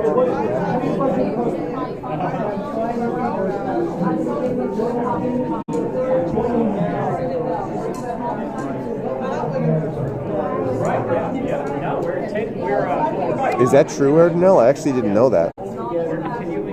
No kidding. I did not know that. And you get a lot of games. You get a lot of games for the initial buy-in. The whole base game, which is, you know, 15 zones plus hardtail action. I'm not going to talk to him right now because I've talked to him before, and I'll see him later on at this con. But at the oh wow, it's crazy. But the guy down at the end is Eric Bakutis, who I've talked about before. He writes for, he works for ZeniMax, and he writes for Elder Scrolls Online, and he can never tell me anything about anything relating to that. But he also is a writer beyond that and writes other things like books and stories, but I hear him talking about Elder Scrolls Online. So, if I've got any ESO fans, have you? Yeah, I've played some ESO. It's not bad. The problem is that I just really want co-op Skyrim, and I know that they actually, I guess, have a mod now, which is a co-op Skyrim thing, which is in beta that you guys were telling me about, which I might actually want to try. But man, like, that game would be pretty sweet, because I really like the Skyrim world. That's what people want, you know? More than, we don't want an MMO. We want that.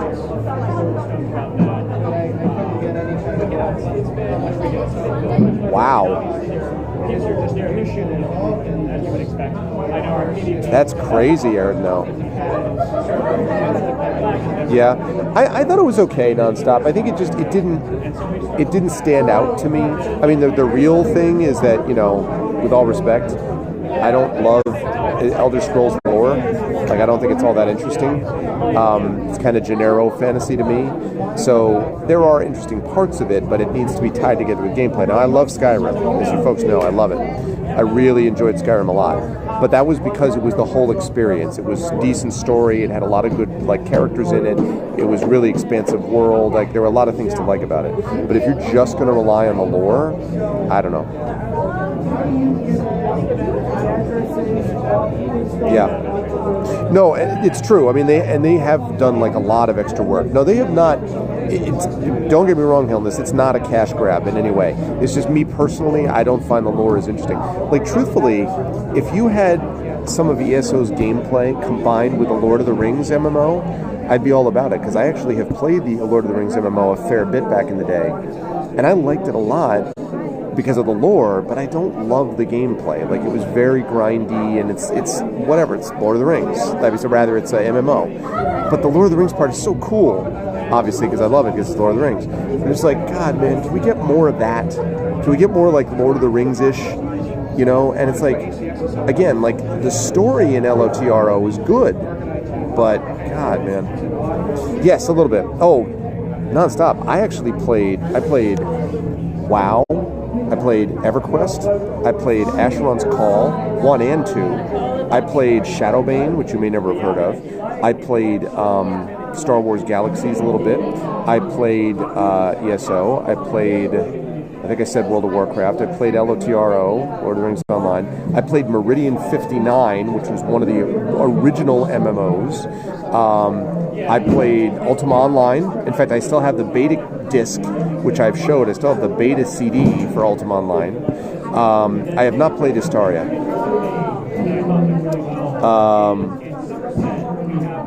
So yeah, I played like 10 or 11 of them. I always and what was the other one?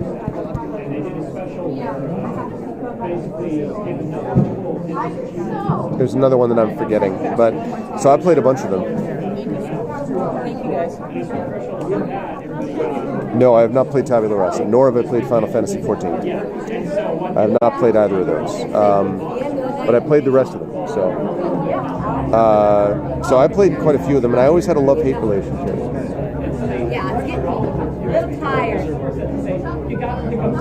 But I always played sort of a bunch of them. No, not Lineage. Too grindy. Too grindy. Yeah. I did play a little bit of oh god, what was the why did I just blanked. What's the one that Kurt Schilling did? And it was Bob Salvatore, Amalur, Kingdoms of Amalur. I played a little bit of that, which was supposed to be an MMO. Have not played Ragnarok Online. Yeah. Yep. But the problem with this is that I used to play the MMOs. I don't play much anymore because in a lot of cases it's like the experience that I have in multiplayer was I can get with you guys, honestly. So did they bought the Amalur IP, really? So are they going to be doing more with it? Do you know, Aradinel, or?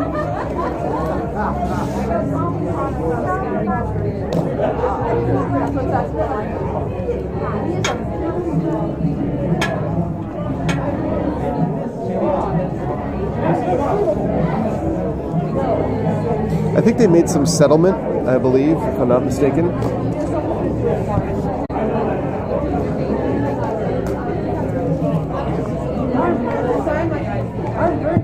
Yeah.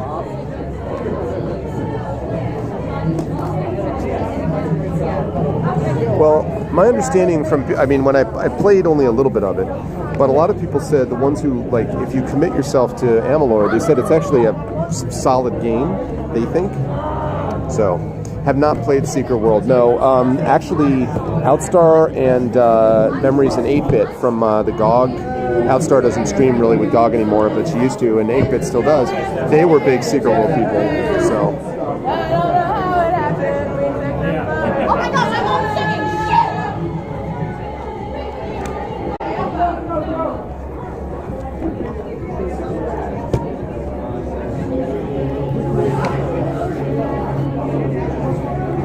Yeah, I heard good things about Secret World.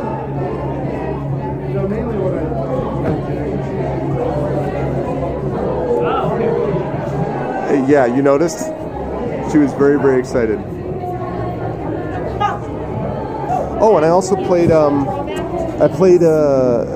Knights of the Old Republic. I played quite a bit of that, too. Because that really is, basically, that's Coder 3. That's what everybody wanted to be Coder 3, basically. So, yep.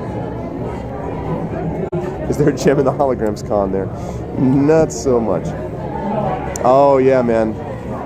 I was doing a lot of stuff. I actually streamed some of that, too. I was playing a Jedi, not a Consular, the other one. It was just Jedi Knight. I guess I was playing that storyline. Problem was there, too, though, is just so much invested in it. It's like I have so many games I want to play that I didn't want to invest all my time in just that game. And I wanted to get to the end of it and then try a couple of the other storylines, but like they just took so long to get through. So, but yeah, you start as a Sith Marauder. Yeah, Galaxies is pretty good too. It suffers from that same. I don't want to do fetch quests. I don't want to go collect 5 of this and do 6 of that. Like I don't dig it. Oh really?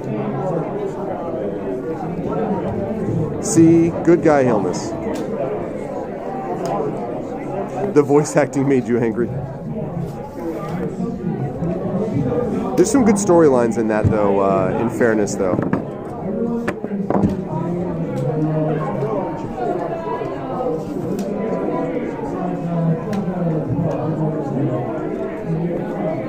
Well, in Star Wars Galaxies, couldn't you just... that was the game I was thinking of that I played with Star Wars. I never played Galaxies. I had a friend who played Galaxies. But couldn't you, like, be just like a dancer in there? What?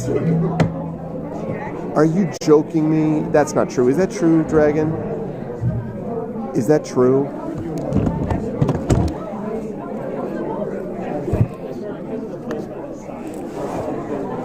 Oh my god.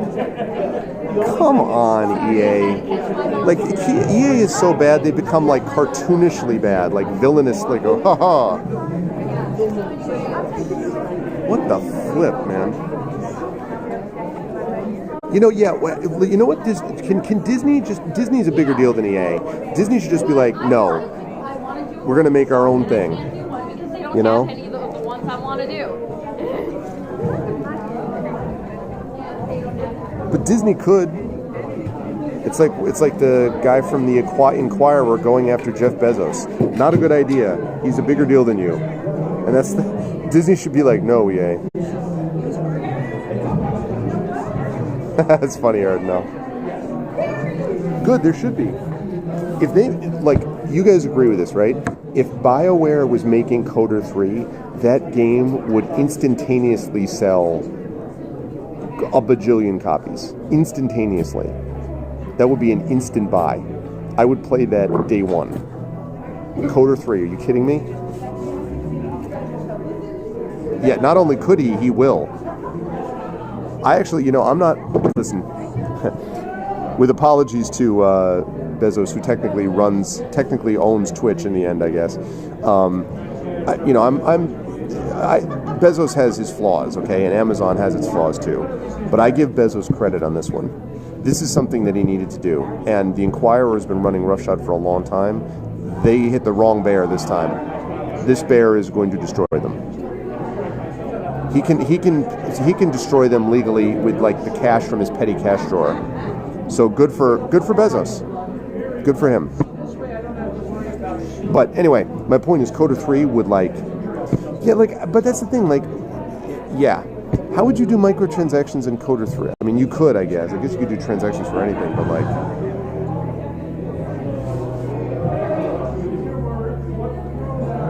he doesn't care about games. He's fine with EA having a license. I find that hard to believe that he would say he doesn't care about games. That's bizarre to me. Games are going to becoming a bigger moneymaker for these people than movies are. That's bizarre to me. Exactly, Helmus, yeah.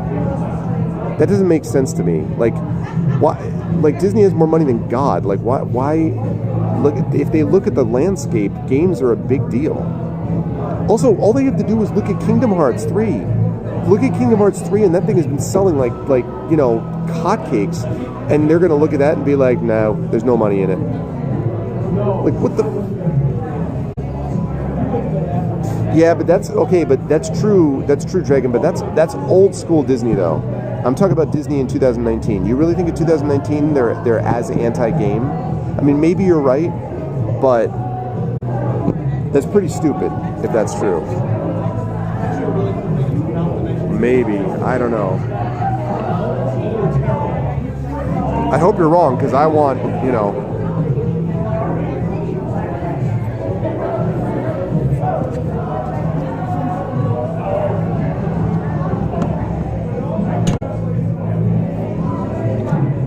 Okay. All right. There we go. Okay. Aaron, I'll see you tomorrow? Okay. All right. All right. So, all right, I'm going to take you folks with me. Here we go. Yes, you were on a journey. You're on a journey with me back to my hotel room. I'm going to show you up close and personal. There's the TARDIS photo booth.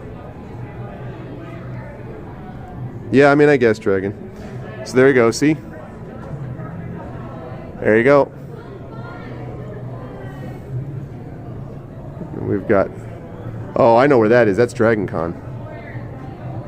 I recognize that hotel. I've been in that hotel.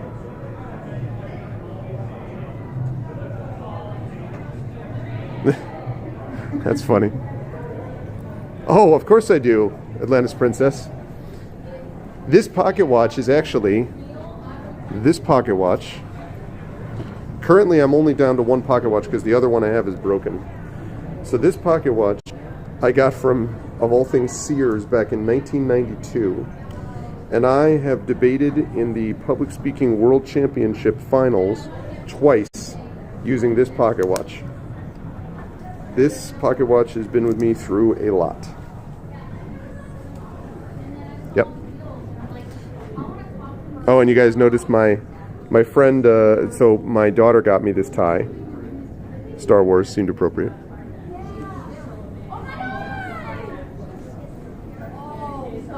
Oh, really, Hilmus? That's funny. Yeah, no, I love pocket watches. I had a 1.3, and as I say, I'm down to one. One of them is broken, is just not going to get fixed. The other one is an old style one, but it has to be fixed in a special way. So, all right, now we're going up into the bowels of the hotel. Yes, it does, Desolation Row. You approve of Senna's tie choice? Oh, good. Well, thank you, Brubs. I will let her know that you said that. Yeah, so we're going to head up here, and then we're going to hang a right, and we're going to go straight into... I may or may not be able to show clips of this tomorrow. Remember, Espergenesis is coming from my hotel room tomorrow night. So I don't know if I'm going to do any more live streams. We'll see. Maybe you'll be able to see down there as more stuff coming up. What is the point? I don't understand why. This is going to be a mistake. I'm going to take care of this right now. There we go. Lovely. Okay.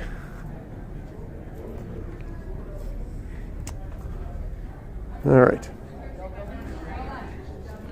What was your favorite random encounter at a con? Well, I guess depends on what you mean by random, Tikanjia. Because I passed Harlan Ellison in the hallway. That was kind of random. So I passed that. And there have been other examples. See, this is what I mean. There's pictures like this in this hotel, and it's just a little... It looks like, I'm sure it's just a rearing horse, but it looks like basically guitar. It's a guitar. It's a like metal. It's a glam rock picture of a horse. I don't know. Troubling. The eyes staring into your soul. Well, you know what? I was actually just talking to my daughter about this. I'll give you an example of one. So one example. I'll go later. One example is I met randomly. Ooh, look at that. That pool, though. One example was when I met at this person was doing I was at Worldcon in Montreal. This is years ago. No, not Montreal. Yeah, Montreal. And I met the Talisman. The person who did the Talisman City expansion for the Talisman board game, my favorite board game. Most random thing, I ended up having lunch with him. So that was pretty random. Yeah, this is a weird place. Like, it's a cool hotel, I guess, but it's sort of weird. So now we're going this way, and we're going to go up and then over this way. So...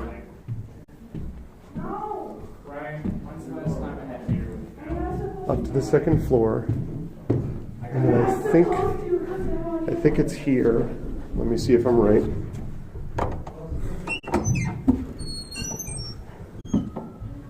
I think this is right. Okay. Oh, you can completely get right. Okay, and then we go left, which is up this way.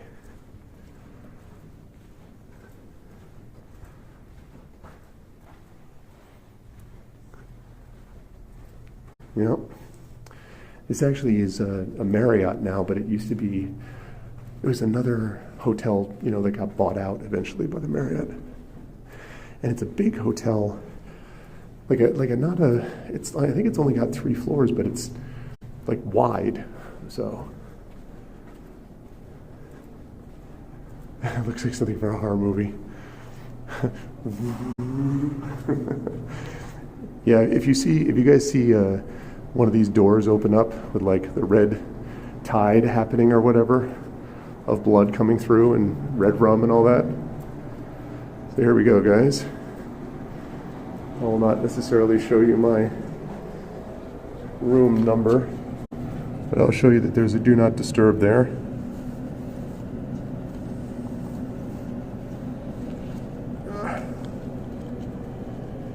Okay.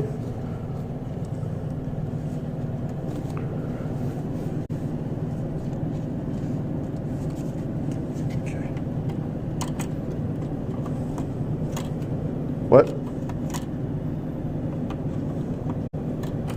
There we go. Whew. That was a little scary. And there we go. And when I went in, when I first got here, I basically just got all my stuff, as you can see, put all my stuff on the counter, and you guys will see that I've got already. I can't call in pizza for your room number. That would be nice of you. So I've got our box. I haven't even taken it out yet. And then I've got over here you guys can see what I've got ready. Oh yeah, got Espergenesis.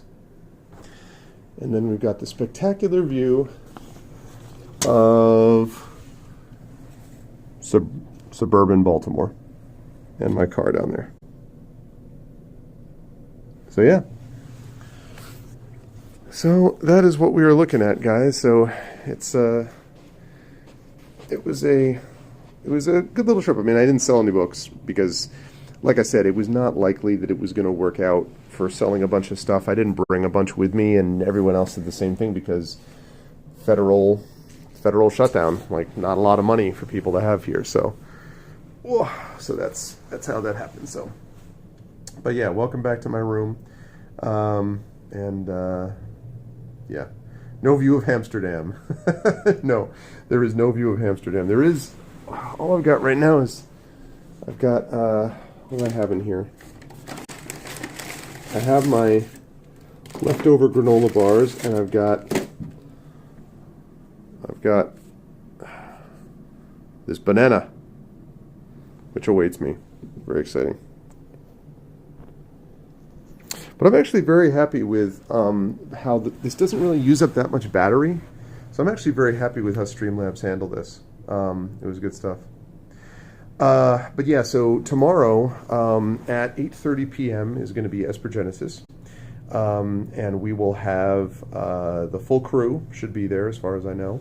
Also, I have started putting up on the calendar, I've started putting up on the calendar, if you go to arvinelleron.com, you'll be able to see details about things that are coming up soon. For example, Emberwind is going to be coming up this next Thursday, so we'll be continuing Emberwind. It looks like February 21st, if I'm not mistaken, is the date for the Clay That Woke premiere, so that is going to be happening. We're finishing up casting with that, so that's going to be happening. So a lot of tabletop stuff happening, and as I say, some big announcements that are going to be coming up on both the publishing and the channel front, which is going to be happening as well. Johnny was talking about it tonight. Yeah, nice. I was driving when I was about there, so the couch looks like I'm riding a bus. So this is what I mean. Okay, so this is what I mean. Okay, you guys, I told you the horse obsession, right? Look, horse, and then over there, horse. Just like they do not joke around on the horse thing. Even this thing directly over there. I don't even know what that is. Some kind of tackle or whatever. That place is straight up nightmare fuel. It's one of those hotels. This is what it is. This is a hotel that if it was in the mountains, and it was like a summer only deal, this would be The Shining, right? Like this is textbook Shining, right here.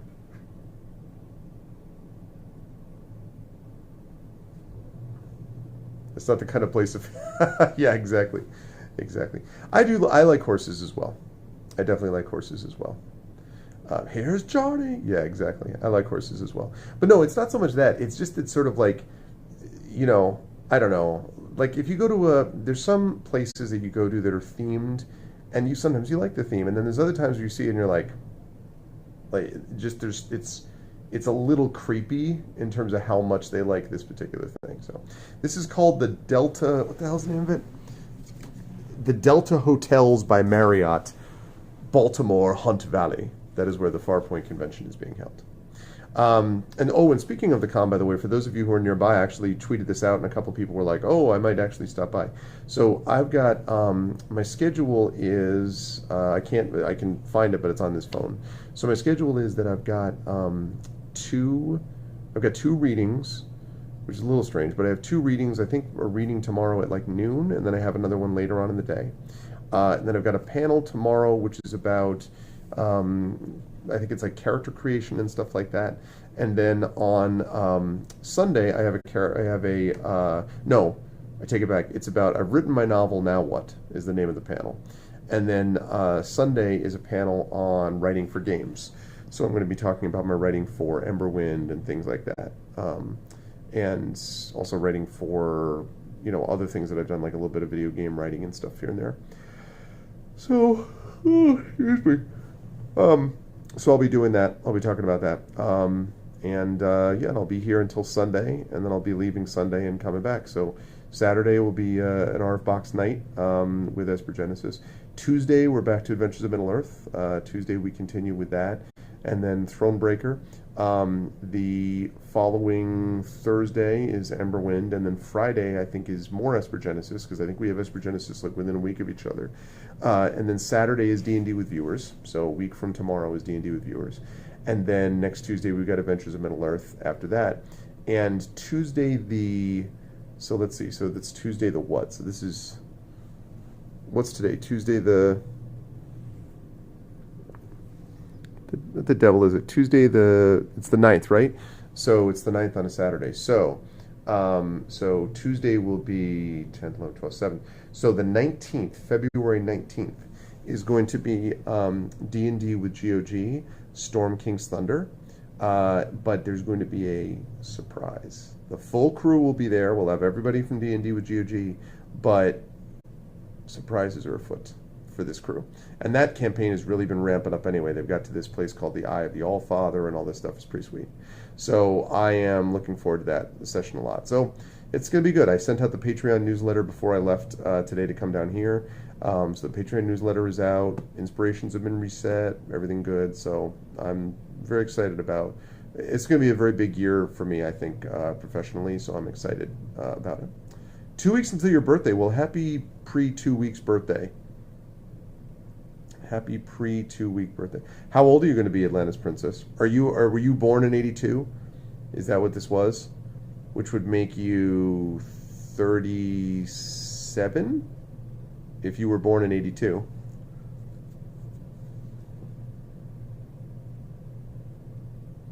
Or are you just the 82nd Atlantis Princess? Which makes me wonder about what happened to the other 81, frankly.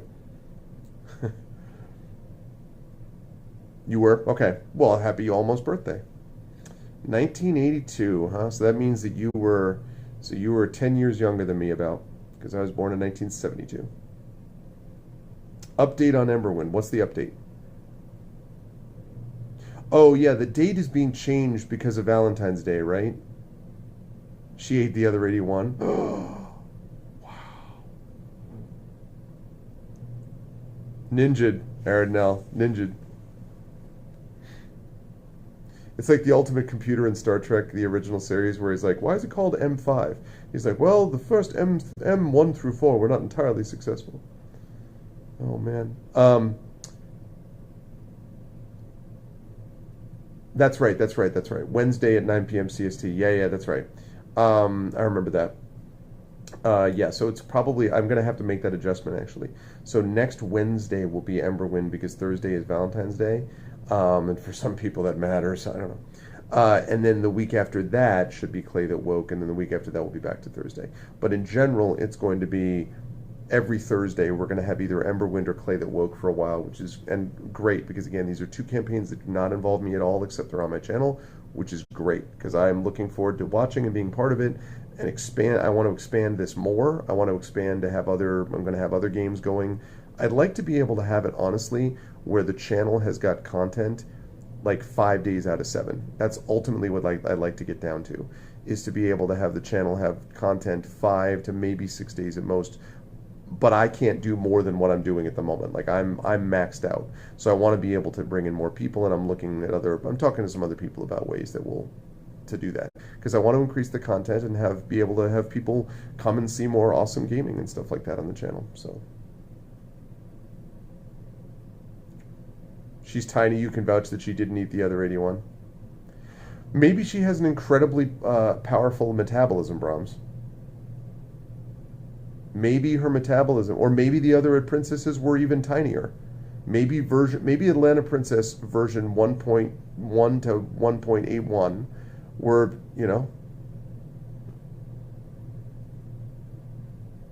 maybe she was the superior evolution of 1 through 81 Atlantis Princess.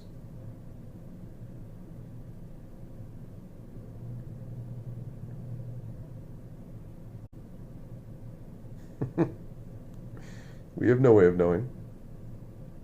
3 years, who's younger, Fripper? Me younger or Atlantis Princess younger?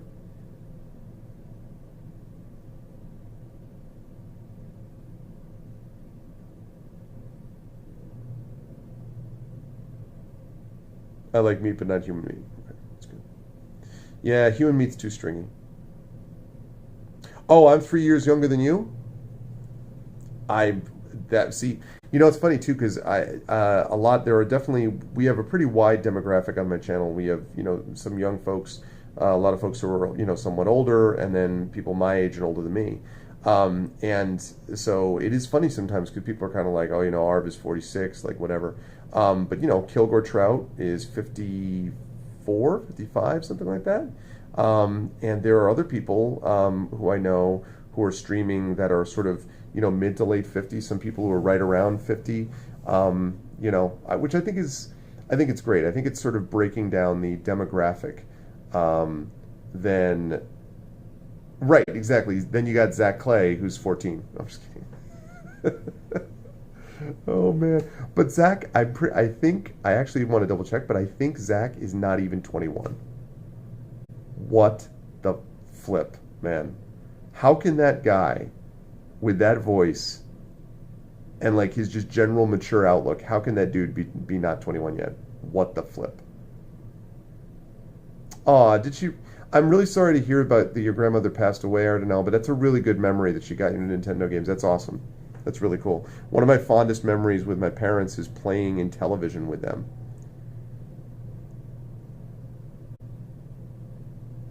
Yeah, isn't that ridiculous? Zach is I don't think Zach is 21 yet. It's crazy. He's super mature, really good voice actor, good RPer, Zach's good people. Nope. He's a youngin'. He's probably my youngest player, in fact, because Terry is older than that. Tren is actually older than me. Amal is younger than me, but she's early to mid 30s somewhere. I think she's early 30s. Maybe mid-ish 30s. She might be 34. I don't know. I got to double check. I don't actually want to speak out of school, but she's younger than me, but not, Russ is late 30s. He's actually not even one of my players. Pyron is older. Pyron is not older than me, but Pyron has 2 young kids. But she's a parent with 2 young kids. Saber, I don't actually remember how old Saber is, but I don't know how old Dark Saber is. Sorry, I'm looking. Your grandmother bought it in television? Nice. You thought he was one of these guys who's 40 and just doesn't get old. Rob is in his 30s. Extreme. What's up, Mr. Raider? How you doing, man? Yeah, Rob is in his 30s. Rob is I don't remember if Rob is 34, 35, something like that. And then there's Kat Rambo is older than me. Kat is in her late 40s, 50. I don't remember. Actually, I don't know for sure how old Kat is. I know she's older than me. Carlos is. I don't actually know. Like, Carlos might be older than me, but I don't know. He might actually be younger than me. I don't know about Carlos. I'm not sure how old he is. So yeah. Yeah, I know, right? Look at that. Instead, I'll just show off the fine detail of my pocket watch. Yep. So on the back of it, you got, there we go. On the back of it, you got E pluribus unum, right? And then on the front of it, you have one of Columbus's ships, which is rather unfortunate now that I think about it, because Columbus's ships, obviously, Columbus had major issues. So, but the main thing was the inside of the inside of it, which is, oh, God damn it. Yeah, the Americas, 14. It says right on the watch. There we go. The Americas, 1492 to 1992, and it's Deauville quartz. And like I say, I've had this for a long time. So.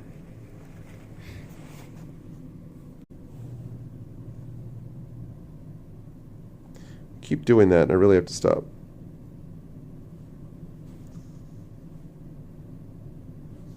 Dodge all the women's ages. No, I was just thinking about, like, you got your first system in 2600 from a friend of the family. Grandmother got Ultima 1 and Zelda 1 got me to those. For that in 8086. Mom worked at the Humane Bio, played the Goldbox games, Civilization. Nice. I had a TRS-80. I had a TRS-80 Tandy computer, which I actually even programmed a little bit on as well.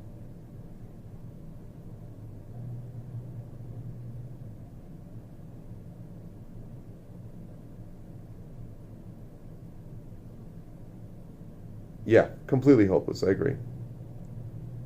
TRS-80 Model 1. Did you have, so you had the TRS-80 with the, tape drive. And did you have the one with it had the cartridge slot, right?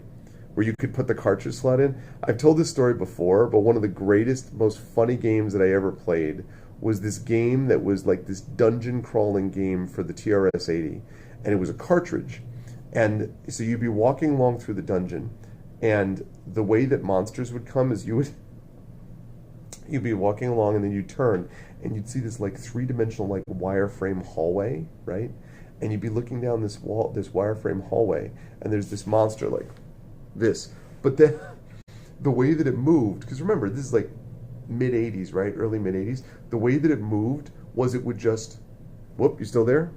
Okay, good. The way that it moved is that people would just move closer. Like, it would just literally move closer without any movement like of its body or anything. So it's like this. So it'd be like this, and it's like, and then, like, it was so funny. I can't remember the name of the game, but yeah, I had it. And it was cartridge load, and it was like a cartridge that you could slot into the side of the TRS-80. It was actually my friend's computer gave it to me, and my friend had an Amiga, which I don't know if anyone knows about. The Amiga was like the computer that the people who were the geniuses used. Like, I remember playing Marble Madness on the Amiga and stuff like that.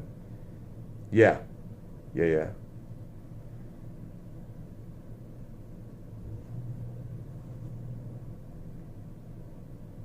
Wow, that's pretty sweet, dude. That's like hardcore building your own system. That's pretty sweet. That's pretty awesome.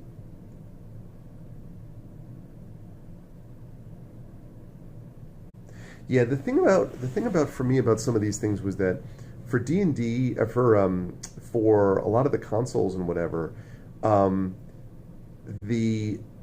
liked some of the simplicity of some of the way that they did some of these games and some of the systems. Okay, sounds good. Good night, Takaji. Yeah, I'm going to be heading off here in a little bit as well. Oh, there were TRS clubs. Nice, yeah. But there was a simplicity about doing some of the computer stuff at that time. And the thing that was difficult was not so much hardware in those days. The thing that was difficult was getting the computer to be able to handle things on the software level with all the driver stuff. Like, because I had to make boot disks with like learn the difference between extended and expanded memory, and about like using DOS shell and like all of this stuff. I actually started doing stuff when I was not even using Microsoft Windows. I used this thing called Menu Power, and I'm like, who's ever going to use Microsoft? Who would need multiple windows open at once? But so a lot of the stuff that DirectX does and all that stuff that we now just take for granted, we don't have to worry about that. You had to worry about all of that stuff to be able to set like software parameters for these things back in the day. So boot disk for each of these games, that was like a big deal, and it took a while to boot up too. So whenever I played Ultima Underworld on my leading edge 486, which is what I played it on, I had to, and I played it with my Kawaii keyboard, which I still have, my MIDI compatible keyboard, which is why I love those themes so much. That dun dun dun dun dun dun dun, like I love those. Oh man. But anyway, so I had to use a boot disk every time.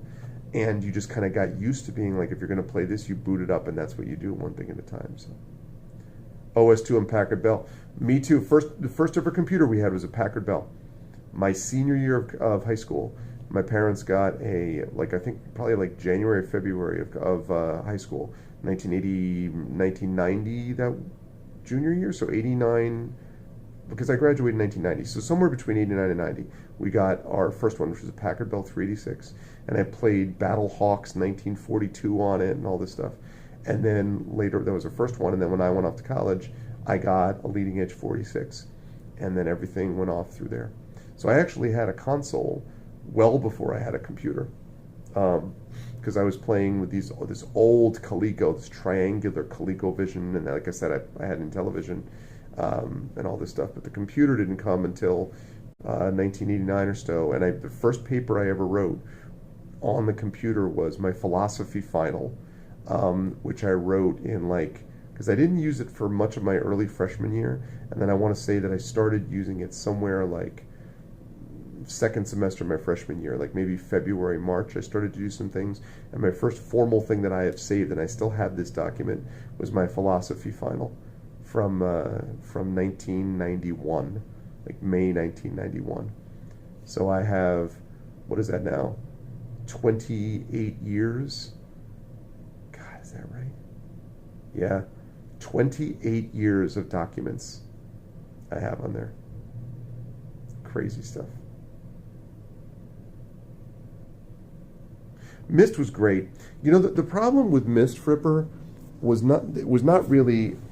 I liked Myst a lot. The problem with Myst was that Myst was too obscure. You know, like there would be puzzles there where you're like, you have to bang on the side of the rocket, run around, make a hamburger, and then the door opens. Like there was no rhyme or reason to some of the puzzles. But in terms of atmosphere and in terms of like drawing you into the world, oh my God, man. Myst was where it was at. Myst was super. Part of it is, this is why I like the Metroid Prime series so much. I love the exploring a world that is gone, and it's just you sort of exploring, you know, these dead civilizations and like the clues they left for you. Maybe they aren't dead civilizations. I love that. Myst was so good with that stuff. Yes. That's true, but even by adventure game standards, Myst had some obscure stuff. Like if you compare Myst to something like, excuse me just a moment. If you compare Myst to something like,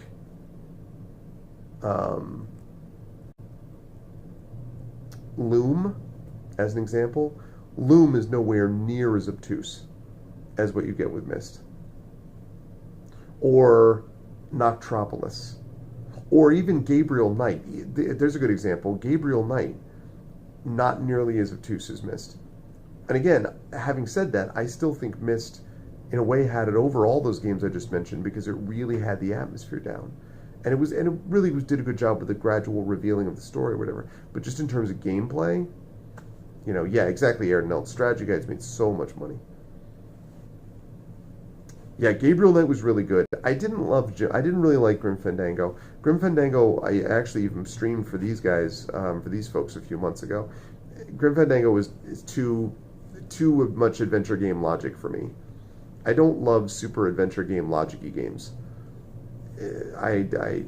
got frustrated with those. Yes, I love the gold box games. I mean, obviously, I played Pool of Radiance. I have Curse of the Azure Bonds is on my list to play as well.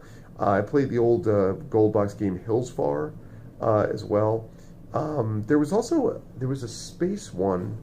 I think there was a space gold box game. I don't remember which one, but yeah. No, I know. You told me, Dragon, but it really was like towards the end. I'm like, oh God, stop! Like, I was getting really tired of the adventure game logic. So, Spelljammer, yeah. And, you know, they never did. They've never really done. You know what would be great would be an Eberron RPG. I mean, I think the D&D Online. We were talking. That was another game that I played. I played that MMO too. I forgot about that. But D&D Online, I think, is based on the Eberron world. I think, but I would love to see a single-player Eberron game. Oh man. Yeah, Spelljammer was good. The problem with Spelljammer, I think, was that it was tying together too many worlds, and I don't know that people really understood what it was about, but I liked it. Yeah, it's Eberron. Yeah, I dig Eberron. I really do. I really like Eberron a lot. So, all right, guys, I'm starting to fade. It is late, and I got to get to bed. I had a big drive today, and I got a bunch of other stuff to do. So, yes, totally agree. Thief 2 is a great game. Love Thief. I actually love all the Thief games. So I'm a big fan of Thief. I agree. And Planescape, also good game. But I got to get moving, guys. So I want to thank you. This was great. I hope you enjoyed it. I hope you enjoyed my little book fair little live stream from here. So if you've been here, if you've not been here before, please follow the channel. Please support the channel. Check out the YouTube, the Discord, the Steam group. Please check out the shop with exclamation point of shop. Thank you, thank you, Ten, very much. Please check out the Discord, as I said. Please make sure to support by checking out the Patreon, supporting the Patreon, and also that sub button right above your sub window as well.